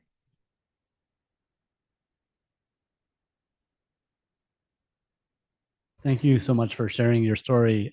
For you or your father, I'm just wondering what advice you can give to us to try to advocate better for families to get TB testing and even preventive therapy when it's indicated. We sometimes see there's reluctance for families to think about or want to think about TB. And yeah, I just wonder what advice you can give us and how to create more awareness. Well, that's a good point, because I think actually I didn't learn about the rise of TB, until I met Janice. She told me, and I watched, in fact, one of the YouTubes that Janice and Nurse Michelle has created. And I learned a lot of things about TB in terms of it has been on the rise in San Francisco in the immigrant housing areas where there's not very good ventilation, right? And I never actually realized that recently. We migrated to the US from Hong Kong in 1969, and we've gone through the regimen of essentially the scratch test, as well as the latent TB regimen of, I think it's about 6 months worth, right? So we have gone through all of that when we came. So, and we've been tested, the whole family. And, thanks to Mustafa at the office, that he was able to, essentially coordinate blood tests at our home because my sisters are teachers. So they can't really just kind of take off, right? So we were all negative, except for my dad, who's tested positive for TB, and we still don't understand why and how that happened. Because my mom and my sister, who still lives at home, has been living with him, my dad, right, for the longest time. And both of them are negative. So it's unclear how he contracted it, or maybe it was the latent TB back in 69 that maybe perhaps somehow wasn't suppressed enough to, I guess, killed off all the virus. But, it's unclear how that happened. But I think the stigma is there, like Janice says, in the Asian community, right? So, the fact that we really, I think what we could do is to educate perhaps the younger generation, perhaps to go to the schools, because they will be immigrants, right, within the school systems, public school systems, such that, let them know the TB is on the rise, right, such that you could educate people when you see these conditions, like my dad's, right, in terms of coughs, right, and spots on the lungs, and he had about, I think, a nodule on his neck, must have been the size of a large quail egg. I mean, it's pretty big. Quail right? egg. Yeah, quail egg. It's bigger Those than are a big quail egg. eggs. Big egg. So I think, but people probably don't think of it as TB, right? Because I haven't thought of it as TB because I thought it was all been taken care of, right? In this community years and years ago, right? But I just learned that it's on the rise. So I think it has to start with really the younger generation, the parents, right? That they need to know, and perhaps through the schools. But because, I didn't come across YouTube until I came into SF TBCC. So, perhaps that needs to be standard viewing for everybody. I don't know, but it's going to be difficult. I think if you were to ask, I think one of the questions that Janice asked is that, is there a stigma for my dad about TB? I would say before he was sick, he probably had a stigma that he wouldn't want to be associated with TB. But the fact that he's been sick, he understands that it's important to let people know, right? Because it is treatable, right? Unlike cancer, right? I think that's the important part, is that we almost chalked it up as cancer and just let him go, right? Luckily, we didn't. Not every family, but perhaps a lot of the families in the past has done that, and a lot of them were chalked up as cancer rather than TB, right? So I think, SF TBCC is very important, right? And they took care of my dad as well as a lot of underprivileged folks, right? I mean, I think we need to provide support for this organization. Thank you. Not only us, but many TB clinics across the country have the same challenges. And so kudos to everybody. Is there any further questions for Stephen and his dad? We have one from online. I think you've addressed it a little bit, but when your family received the diagnosis of TB, what were your initial thoughts and feelings, and how was it discussed with you all?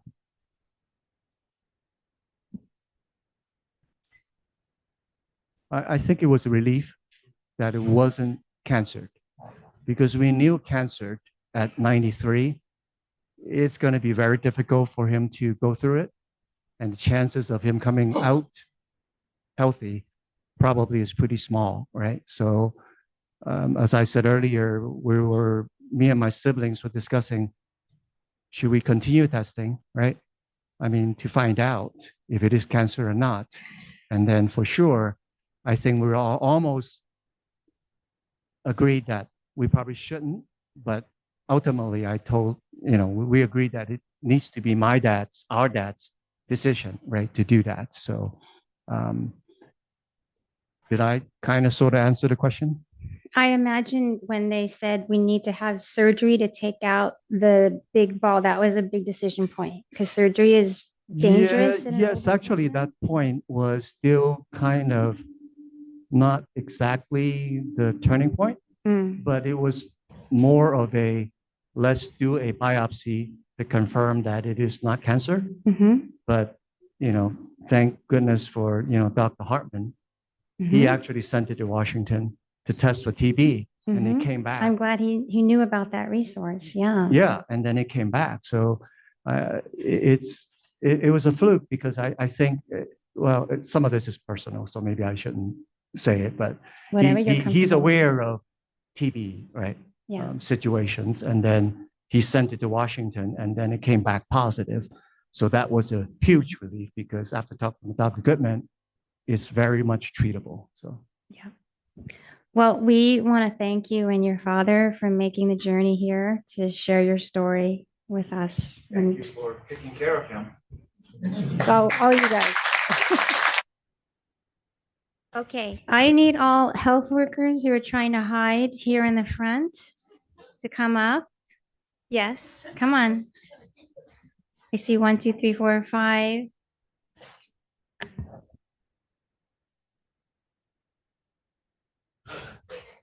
All right. I'm going to do most of the talking, so don't worry. So come on up. So this is our last talk. Again, I am not going to get teary. I'm swearing. So this talk is about our community health workers or our everyday TB heroes. I just want to acknowledge this is a role that is critical, not only in our TB clinic, but in TB clinics across the country and in fact, globally, because these folks are our arm into the field. They see our patients every day for 6, 9, 12 months. They are the ones that communicate concerns, questions, educate, advise, know exactly what is happening on the ground. This is happening throughout the world. I cannot discount the importance that this health worker role plays in getting our patients through treatment. So I'm going to talk about what they do.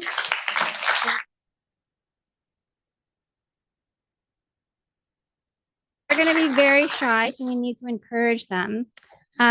So here is what our clinic mission is. It's a little bit different from the program, and this is something I just made up, but this is what I truly believe.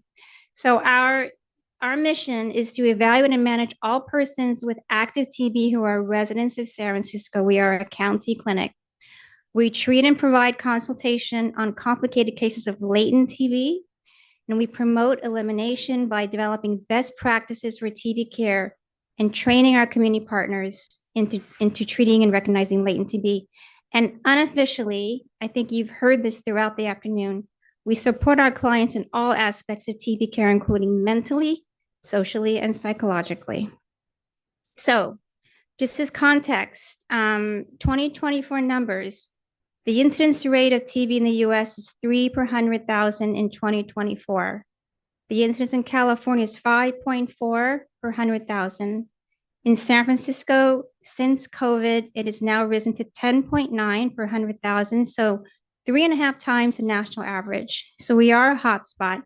And I think you've seen the type of patients we have. It's very much divided into older Asians and younger Central Americans in general. That is our population. Of course, we have many others, but those tend to be the bulk of our type of patient that we see. So I put some personal reflections in this. Sorry, I can't help myself, but I wanted to kind of convey to you how patient centralized care is so important to what we do and what our health workers enable us to do. So some things to keep in mind when we're actually having a patient in front of us is that navigating healthcare and social support systems is challenging when you do not speak English. In the US, many of our patients do not have access to the internet or a computer. So this whole effort to go paperless does not work for our clinic population. Educational material and written instructions are difficult to comprehend when literacy is low. The CDC rate, I've learned from Allie, is 8th grade level. That does not cut it when you're trying to reach people who have active TB. Maintaining a regular phone service plan, as you have heard, is difficult to do. So when you're trying to call, your appointment is now, we can't reach people because they can't afford a phone service. Public transportation in San Francisco is confusing. And for example, getting from Chinatown to our clinic takes 3 hours. That is a lot of someone's day if they're trying to do other things like childcare, parent care, lots of things. And finally, this has hit home for me in the last year. Many persons and families live in these SRO settings. So again, just for those who weren't with us, single resident occupancy, single room in a large hotel, shared bathroom, sometimes a shared kitchen, sometimes not, one sink in the room, pay daily. Many of these are not the best areas, and they really reflect that our patients are poor. Majority are poor. And they're often in locations where you are either afraid to leave your room because of crime or circumstances or drug use, or you are disabled and there's no elevator. So they are just not really places that many people can survive in and function. So just to bring this home, there are approximately 500 SROs in San Francisco. They house at any one time about 30,000 residents. 45% are in the Tenderloin. And where they're concentrated does overlap in San Francisco with the areas of highest poverty and the areas of highest crime rate. And I wanted to bring this to the forefront because this is where these folks have to go every day. So they're navigating a lot of issues to get to our patients in their various settings. So other things that I've alluded to is that when you have a patient in front of you, you're not treating societal problems or politics, you're treating the patient. And you realize that many of our patients rely on underground sub-economy, especially below the poverty level, which is $15,000 US. So that includes you can't afford to go to Target or Safe. You have to buy basics, underwear, shampoo, soap on the street. Likewise, you are trying to make a living and selling these same things on the street wherever you can, regardless of your politics. This is real life. And I have learned, I think we all are aware, intolerance activities is directly related off politics, and it has a influence on a part of our population who's trying to survive. So it is survival for many of our patients, means you can't think too far ahead. And vehicles, food, housing, clothing your children, go above and beyond thinking about TB or even treating latent TB, which is supposed to be our national objective. It's just beyond comprehension for many of our patients. And then I just want to put a note about how we talk to our clients about TB, because I have had many wrong assumptions over the years. And that is that most persons understand the concept of business. So I think it was alluded to in the last, but he did not understand what that meant. That most persons consider TB treatment a priority, not true. And most can read, that is not true. Even third grade reading level, a lot of our patients can't comprehend any written material. That most recognize when they or a loved one are sick, that is very much related on the context and the culture and your other priorities. And finally, we don't all use the same universal language as far as describing our health. So this sign here is a CDC poster. It is very busy. It has very complicated messaging. I would say that our actual patients can read maybe 10 words out of this. And I think we really need to rethink, how are we talking about TB to those clients we're trying to reach? Because this does not work. And I think you've seen that in the patients we had before. Okay, on to our team. You've met Rocio. She had to go back because she actually has work to do today. But we have our other team here. So Teresa is the lead, And then we have our amazing field team of health workers. They all made it to almost all. So this is what their job function is officially. It is to oversee directly observed therapy in person and by video. It's to field client questions and concerns. It's to drive infectious patients to and from clinic and to educate in layman's terms to the community on TB. This is the typical spread of our patients in San Francisco who need DOT on a daily basis. It's a beautiful map put together by Maria with help from Eric. This is what they're faced every day. So this day has 26 patients that need directly observed therapy. So sometimes you have a good day and you have 2 functioning cars and 2 health workers, so you can divide this up. Sometimes our cars are broken and you have 1 car and 2 health workers. Still okay, because then one can drive and one can like run in and out. But sometimes, just because of the way we are resource and function, you have 1 car and 1 healthcare worker, and that is a long day. That is very, very tough. Okay, I want someone to speak up, maybe the guy with the tie, to tell me when you see this in front of you, and Maria, who coordinates this, says, okay, this is the day's route. What are you thinking about when you see this? How do you manage? Because you know these patients, you know who doesn't wake up on time, who won't answer the door, who won't be there, has other priorities, doesn't feel like waking up. What are you thinking when you see this? Turn it up. This is Frank. Hello, mic check. Good afternoon, everyone. My name is Frank. I'm a health coworker. This is my team, and I work with them. When I see this map, I see a time frame. I see coordinating and planning our day. So we get our meds, we check our medicine, we check the pills, and then we kind of coordinate and just plan the day out to see who's available, who's not. Some are in clinic, some are out and about. They might not tell us. So we have to go find them, we gotta contact them. We're playing cat and mouse. We're chasing them around the whole city. But we try to be most efficient and in a way where we can see our patient on a timely manner. So we try to see them on a daily basis around the same time. Sometimes it changes depending on our patients. Some have other priorities, and we try to adapt with our doctors, nurses, and traffic. So when we see this, we just take it, we adapt to it, we do the best we can, we try to execute the mission, and we just do the best we can, and we complete the route, and we hit back home base. Weather, you've got weather. And we got weather, we got rain, we do all that. Nothing will stop us. We will dose these patients and make sure they get better. And that's the goal. The brainwashing worked, right? Thank you, Frank. So here we are on the road, just a few shots of leaving the clinic with our city vehicles. Maria wasn't here with us today, but in our parking lot. This is Eric doing both DOT and babysitting along the way. And this is Frank doing various DOT, including in private residences. A lot of our patients don't want to be visible. They go into SRO hotel settings, which can be a little bit tricky. These are congregate settings. They dose in nursing homes for our very older patients who cannot live by themselves.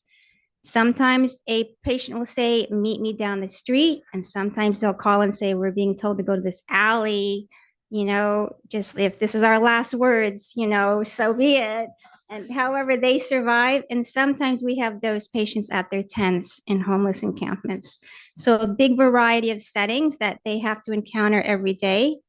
So just to talk about day-to-day challenges, because it's not only that route, there are language barriers. Parking is horrible in San Francisco. A lot of our patients love their dogs, but their dogs don't love us. And we have had dogs attack our health workers. There's a lot of stigma. So some patients are like, Meet me down the street or around the corner or at the post office, because I don't want my neighbors to know that there's someone with a government badge coming every day to my place to give me pills.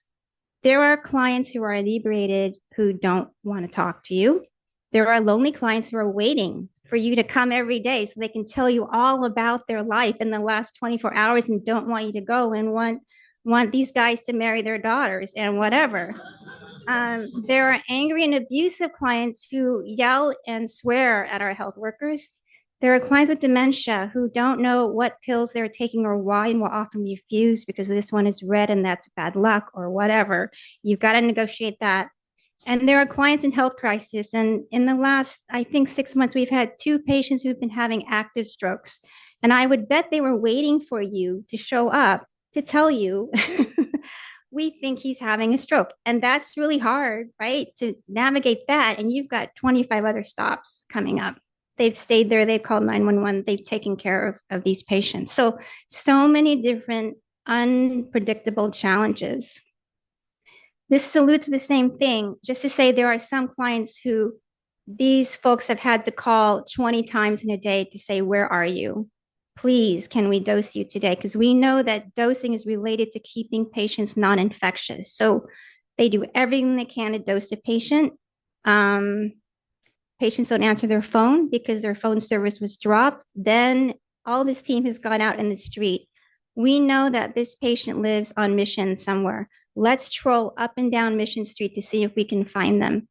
And then, of course, I just want to add that some of our health workers are certified now in phlebotomy, so they can also actually help with contact investigations and clinic monitoring, which is a big service that they provide in the field. So I'm going to go over time. I'm just warning you, Kelly. The other component that we have is video DOT. And video DOT is super convenient. It helps our patients with keeping confidentiality. They can go back to work. They can take a video. So the video is on their phone, and then it's uploaded to a secure server, downloaded to our clinic, and then a team will review these videos.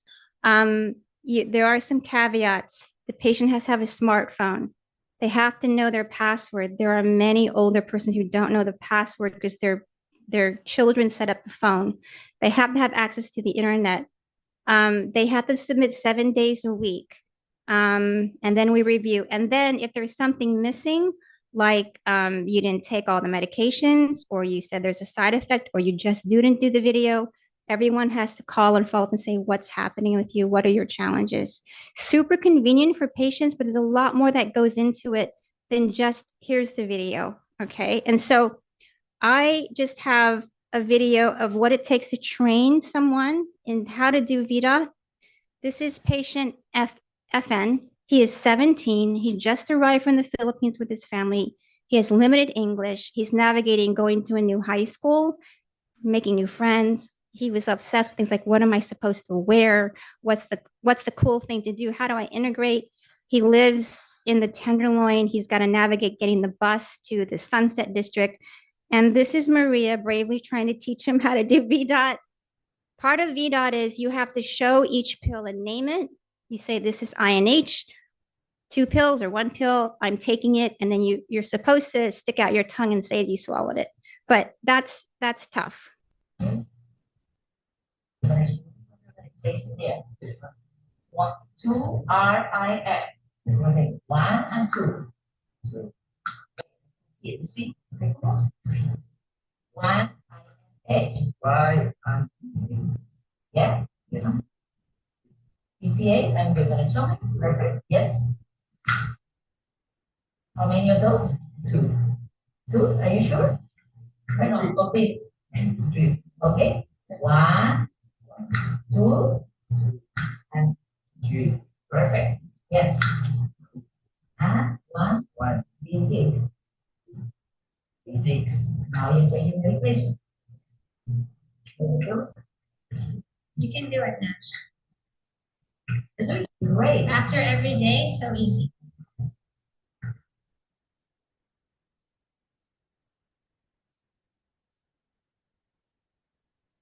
Very good. Almost there. So I'm just going to stop because of time, but that was a journey. I mean, but I think every training of every patient who is new, especially a 17-year-old, is a journey because he's much more worried about making it to school and fitting in and so many other things in that age group. But again, just the point being, it's a great thing that we have now available, but it's not easy to get patients to learn how to do it. So equally important, we do a lot of social work in this clinic, and the bulk of that falls on our nurses and this team.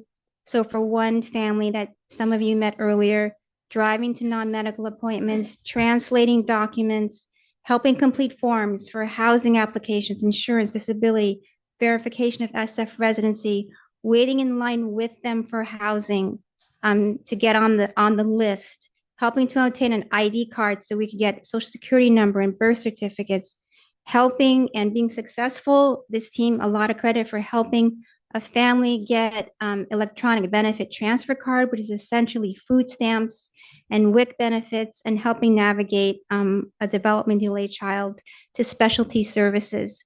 So they're here, our amazing health workers / social workers, Teresita and Maria. And I just want to emphasize again, for me, I never realized, I always took for granted how important it is to have an ID card, driver's license, passport, whatever. But it is the key to so many things. And the irony is, to get a San Francisco City ID card, you have to have an ID. So why would you go to get a city ID card if you have an ID? So all credit to Teresita, who has gone there and argued and said, there is no point to your system. I have a letter saying we know where they live. Therefore, please give them a city ID card. Because what happens when you have an ID card? The world opens up. You can apply for all those benefits I mentioned. You can open a bank account. You can possibly get a job where you can actually get a paycheck. You can sign a lease.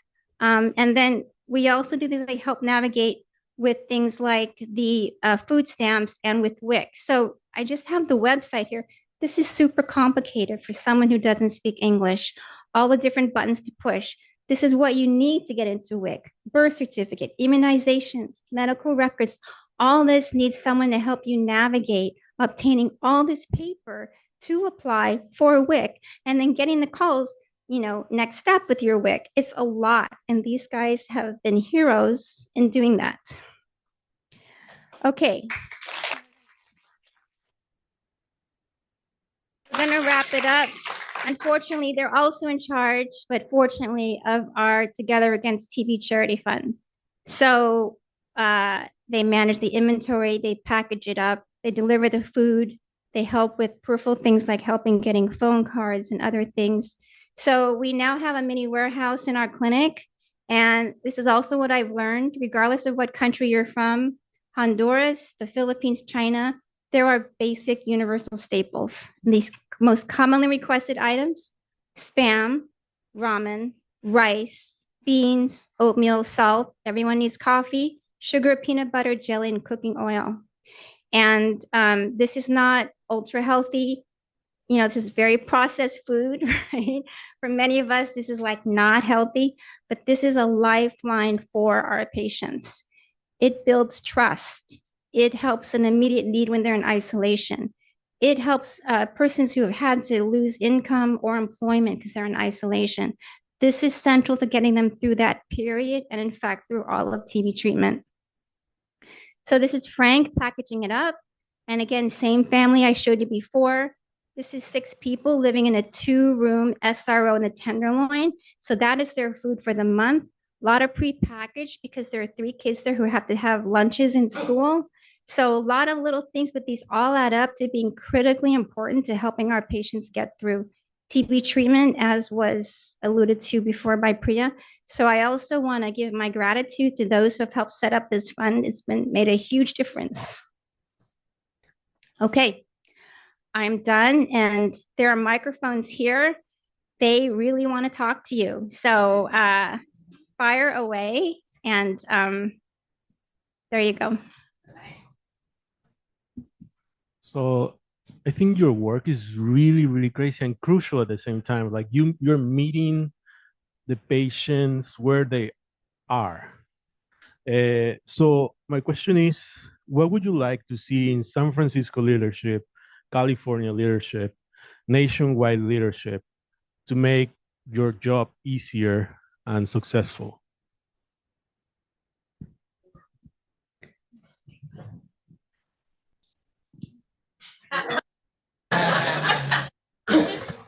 Why don't, Teresita, I think you should start because you've been doing a lot of navigation of the city services and the challenges. And I think Maria has a lot of stories to tell as well about how frustrating this has been, including for young children who were born in San Francisco and are US citizens. Yeah, so going back to that family that I had to take to get the San Francisco City ID. This infant, he's almost 2 years old. He has no birth certificate and no social security number because the mom doesn't have an ID. And in order for her to get a city ID, she had to have an ID or some sort of passport or something from her country, but she had nothing. And, she's been trying to get the social security, the birth certificate. And she, it was very hard for her. So I think for us to make, we don't have a social worker in the clinic. We're acting as social workers.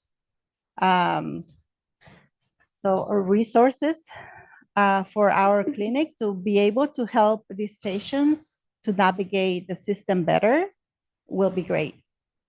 So social worker, which we used to have, that was cut. Yeah. Okay, Maria.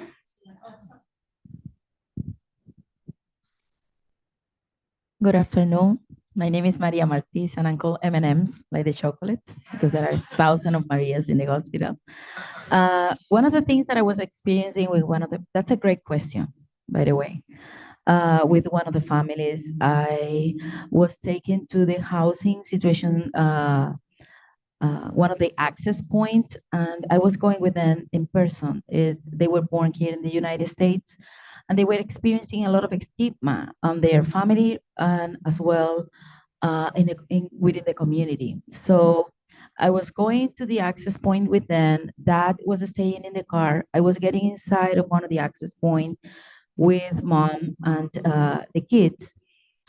And one of the things, number one, is not every tuberculosis is infectious. If the tuberculosis is not a lung tuberculosis or is not respiratory, it's not going to be infectious the patient, but still we were wearing our N95 and all that kind of stuff.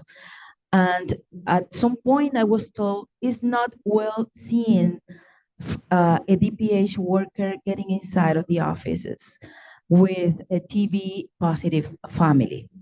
And I was shocked. And I said, well, this is new for me. So one of the things that I would like to see and changes is we got to take away the stigma from ourselves. Not everyone is infectious. And I was just there and they said, well, next time you're going to make a phone call, don't go with them in person. How to tell that to the family? Of course, I didn't say anything, but that's one of the changes. There is a lot of stigma. Even for us, when we get into the DPAs, we need a TB test.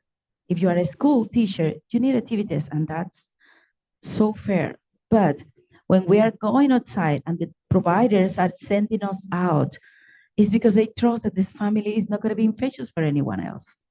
So that's one of the things that we were experiencing with one of the families. I don't know if that answers. Yeah, even when they're non-infectious, even discrimination from other city employees, right? Frank, do you want to say anything? I think you'd like better cars, functional cars. Stephanie had a car break down on her in the middle of the road in the rain. Any resources would be wonderful to help us execute our mission. That sounded great, Frank. More staffing, right? Any other questions for our team? We're tight on time. We have one online. Okay, we'll go right here. Thanks, Janice, and thanks everyone for your amazing work. feels like DOT has really enabled you to provide these holistic services. Looking to the future, do you feel like there are ways that you could continue and expand these holistic services without DOT and working with these families and encouraging, completion of treatment? So I think what your question is, when TB clinic services go away, how can we continue to support them? Or during treatments, could there be a future where we don't have kids? I mean, I think I have to, one of the things that maybe I can answer is that DOT enables you to see a patient every day, not only for dose, but to build trust. So when you are in their house, you see a lot of things you wouldn't normally see. We have had our workers go in and find an elderly person on the floor surrounded by urinals, and everyone's at work. And that's a tough situation. But then you can start to engage with the family members like, do you have an idea of how difficult this is? What are your challenges? How demented your dad is that you have to do this? There are support services that can help you. So it's not necessarily always told to us in the formal clinic setting, but with their eyes out there, all the things they see, this person is an alcoholic. We didn't realize that before. They are dead drunk. They never told us. We had no idea. That affects how you manage their care. So things like that. Do you guys have other? There's so many things you see out there. I only hear a 20th of it. My name's Stephanie. I'm one of the health workers. What I do see important, and as health workers, we also need to respect, is people's choice in life. Our importance is to actually make sure that we keep the person who is either infectious at the moment or is taking medication to not cause any infection to others, is actually be cautious with them, understand them, care for them. DOT is so important, in my opinion, for certain people who have a life choice, whether it's an addiction. For example, as for myself, I'm born and raised in San Francisco. I'm 35 years old. I have 4 kids that attend school in the city. My kids are around people 24/7, whether it's the bus, whether it's walking in the Tenderloin, in the Mission, in the Richmond district. That's the livelihoods of my kids. So if I'm there watching somebody take care of themselves, they're taking care of my kids at the same time. And that's really important to me. There's patients that we have that don't answer our calls. We can look for one patient 3-4 hours, but we're committed to the city, and I feel like the city should be committed to us as well at the same time, because we're not just risking ourselves, we're risking everybody around us as well. But that's our job. We're essential workers. And I really do see that DOT is important, especially working at the TB clinic. You see many people who have addictions, unfortunately, and to them, that's priority at the moment. It's not babying a person, it's letting them know that you care for them and you're gonna be there for them. We have patients who pick and choose who they wanna talk respectfully to, or, they're more comfortable with, I should say. I'm a person who will walk. I'll park the city car and I'll walk 10 blocks for 2 hours straight until I find the person if they don't answer my call. And when I do, unfortunately, that person is sitting down in a sidewalk with a crack pipe in their hand. So, that's the reality that many of us see every day. And if they're not on a corner and they're getting high, and unfortunately you have to turn the other cheek, until the medication comes in, we have to watch them take the medication. And that's the reality of us health workers. We're in the front line. There's times where, there's been the opposite ends in the Tenderloin, somebody who's making money off of people with addiction.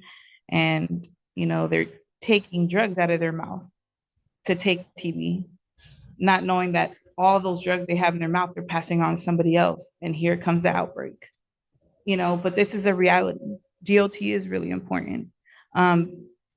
it's not to say that people are irresponsible. There's addiction out there, and the addiction is real. You drive around all day doing doses around the Tenderloin, you see about 9 overdoses. I saw 9 overdoses in literally around the corner from 8th and Mission down to 9th and Market. And there was ambulances everywhere. But that's the reality that we live in. And that's what we see every day.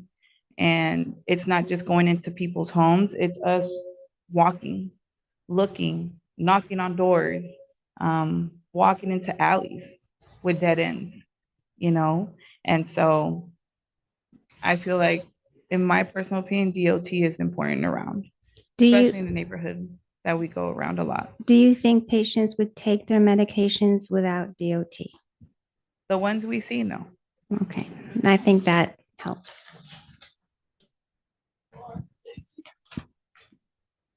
Hi, I wanted to ask just for all of you, are there any struggles you see across patients that research might be able to address? I think there's a lot of researchers in the room. So for example, like should we be focusing our efforts in like the length of treatment regimens or combination medication so patients can take fewer pills? Is there anything patients are reporting as like a struggle to their treatment? Where should we be putting our energy to make TB treatment more successful? How about that? Less pills? Yes, shorter regimens. Shorter regimens, but that you can tolerate because you don't want side effects. Anything else? It's a tough question. That's what we're here to continually ponder, right? I'm going to sneak another one in from online. There are a lot of gratitude online, one with a little levity, but how do you find parking? Yeah, how do you find parking? That's where having 2 in the car is important. What do you do, Frank, if you can't find parking? We do the best we can. We try to find parking. In the Tenderloin, what do you do? And the Tenderloin is a little different. We adapt to situations, so we'll double park. No special. Or sometimes we park in areas where we shouldn't be parking, but we do it just because we know it's important to see our patients, so we do it anyways. But we shouldn't do it all the time. Yes. And I don't know if you know this, but you're responsible for your own parking tickets.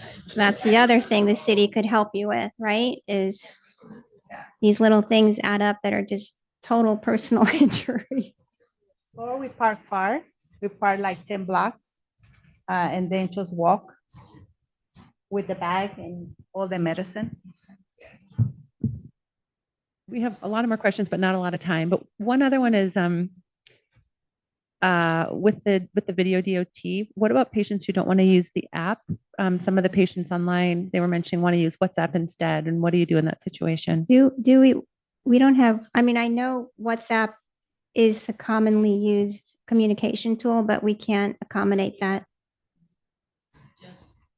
Yeah, it has to be secure to maintain confidentiality across the internet.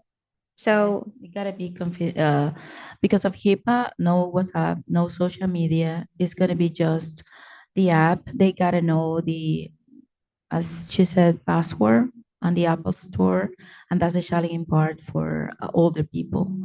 But it gotta be through the app. And one of the things that we let them know is that once the video is recorded at the right moment, at the very right moment, it's gonna be on our side. So their storage is not gonna be full. That's why we always let them know, be careful with what you record, because once you record it, it's gonna be on our side and we're gonna see it. And we've seen interesting things on yes, like naked people, yes, lots of different things. Yes. At McDonald's when they're supposed to be in isolation. Yes, Starbucks. we get a lot of information from the videos as well. If someone can't do their videos, then they are asked to either be visited or come in person. So, all right, I think we're out of time, but I love you guys.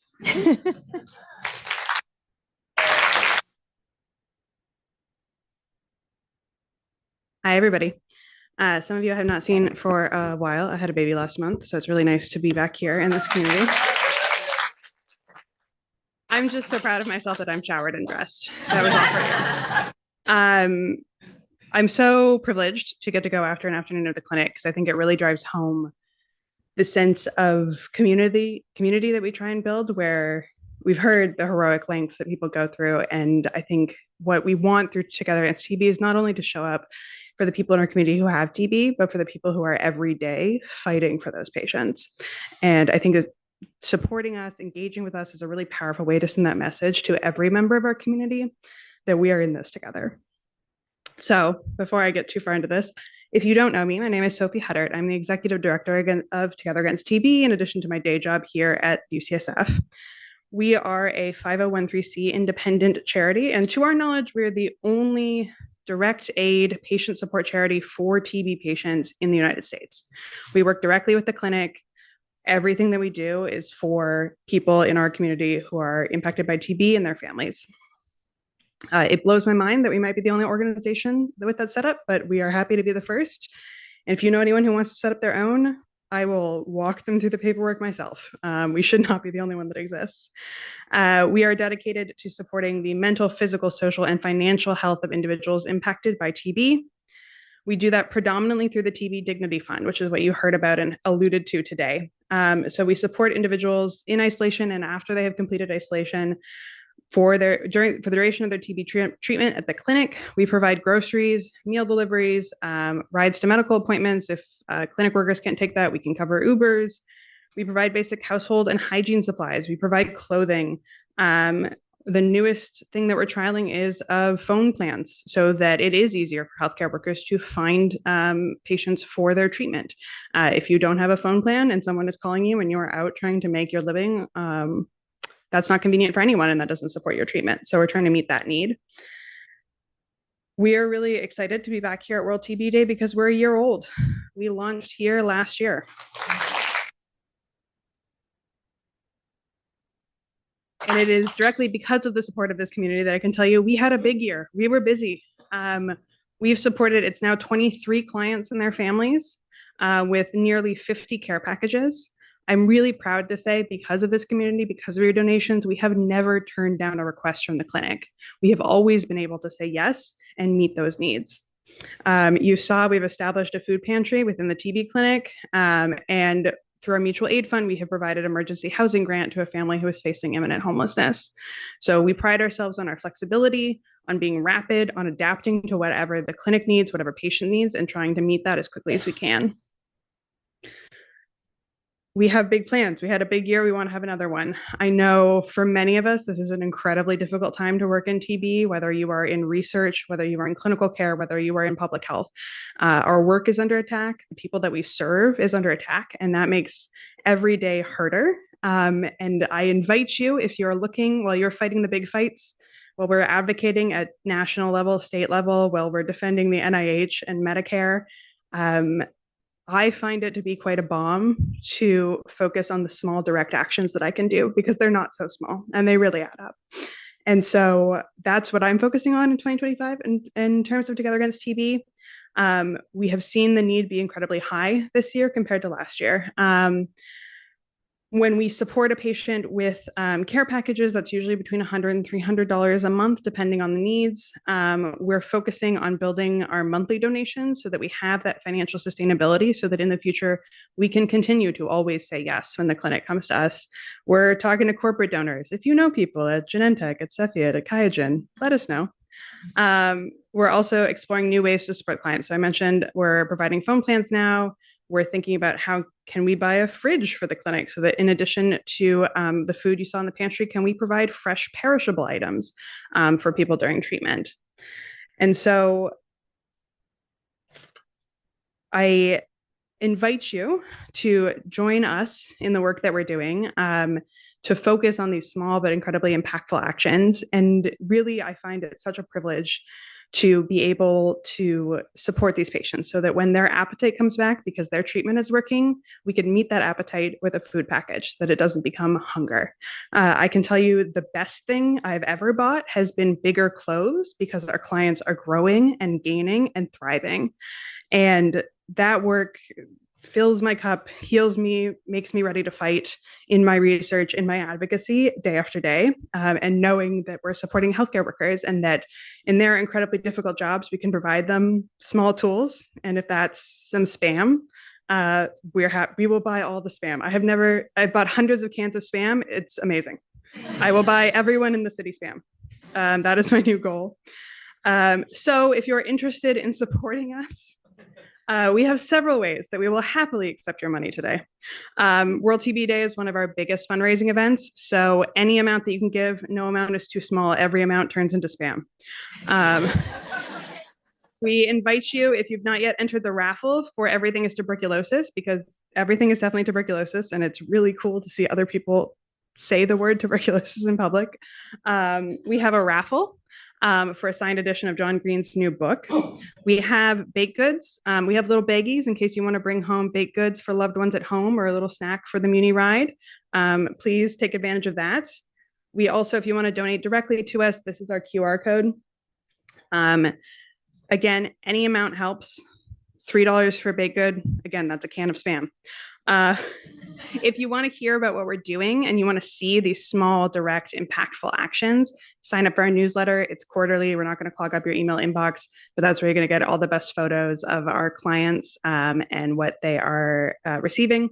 If you want to get involved, or if you know corporate donors, if you think there's a fundraiser we should be doing that we're not doing, please feel free to email us. You can also follow us on Instagram. I want to extend a heartfelt thanks to our board of directors who have kept this ship running while I've been out on maternity leave, probably better than I do it. And so thank you all for being here. Thank you for this show of community. Thank you for our healthcare workers and our patients who showed up today, who remind us why we do this work. And we are grateful for your support, and we look forward to a really big year ahead, showing what a community can do in action. Thank you.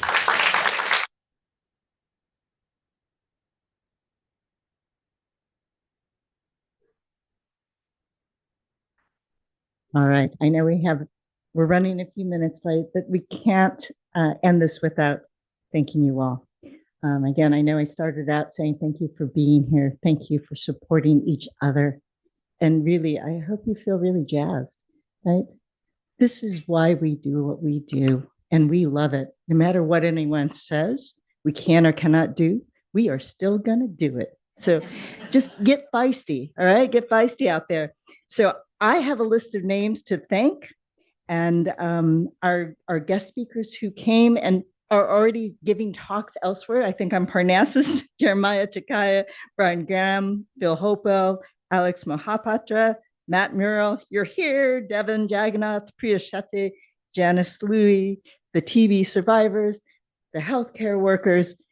You guys are amazing. And Sophie, Mama, thank you. I remember dreaming of hygiene. So, go forth and conquer, because you've been doing amazing things. So first round of thanks. So Payam had to step out. So on behalf of the Oversight Committee, I've sort of stepped in.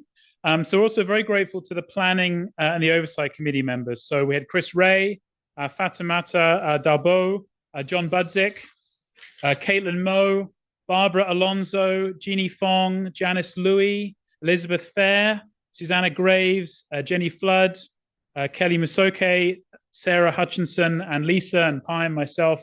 I thank you to everyone for all your help there with the Oversight Committee. Thank you. And the organization. Thank you particularly those who set the agenda up. And if you are sitting here as an early stage investigator, please come and talk to the Oversight Committee, talk to the organizing committee about being one of the members for the planning committee for next year. And Fatimata's nodding. Come and talk to Fatimata. You can put next year's meeting in your diary. It is going to be a Tuesday, 24th of May for next year, back here. So please do come. But we'd love to have some people beyond that organizing committee to start getting together and thinking about what next year is going to look like. And so as we conclude today's event, we ask you to continue thinking creatively about how we can unite and address the challenges of TB. And so in that spirit, please consider making a donation to support individuals affected by TB in our Bay Area through the charity that Sophie just talked about. So I hope you got that QR code. If you didn't, email somebody and we can provide it for you. Oh, it's still there. There you go. Still there. Take a picture. Thank you very much.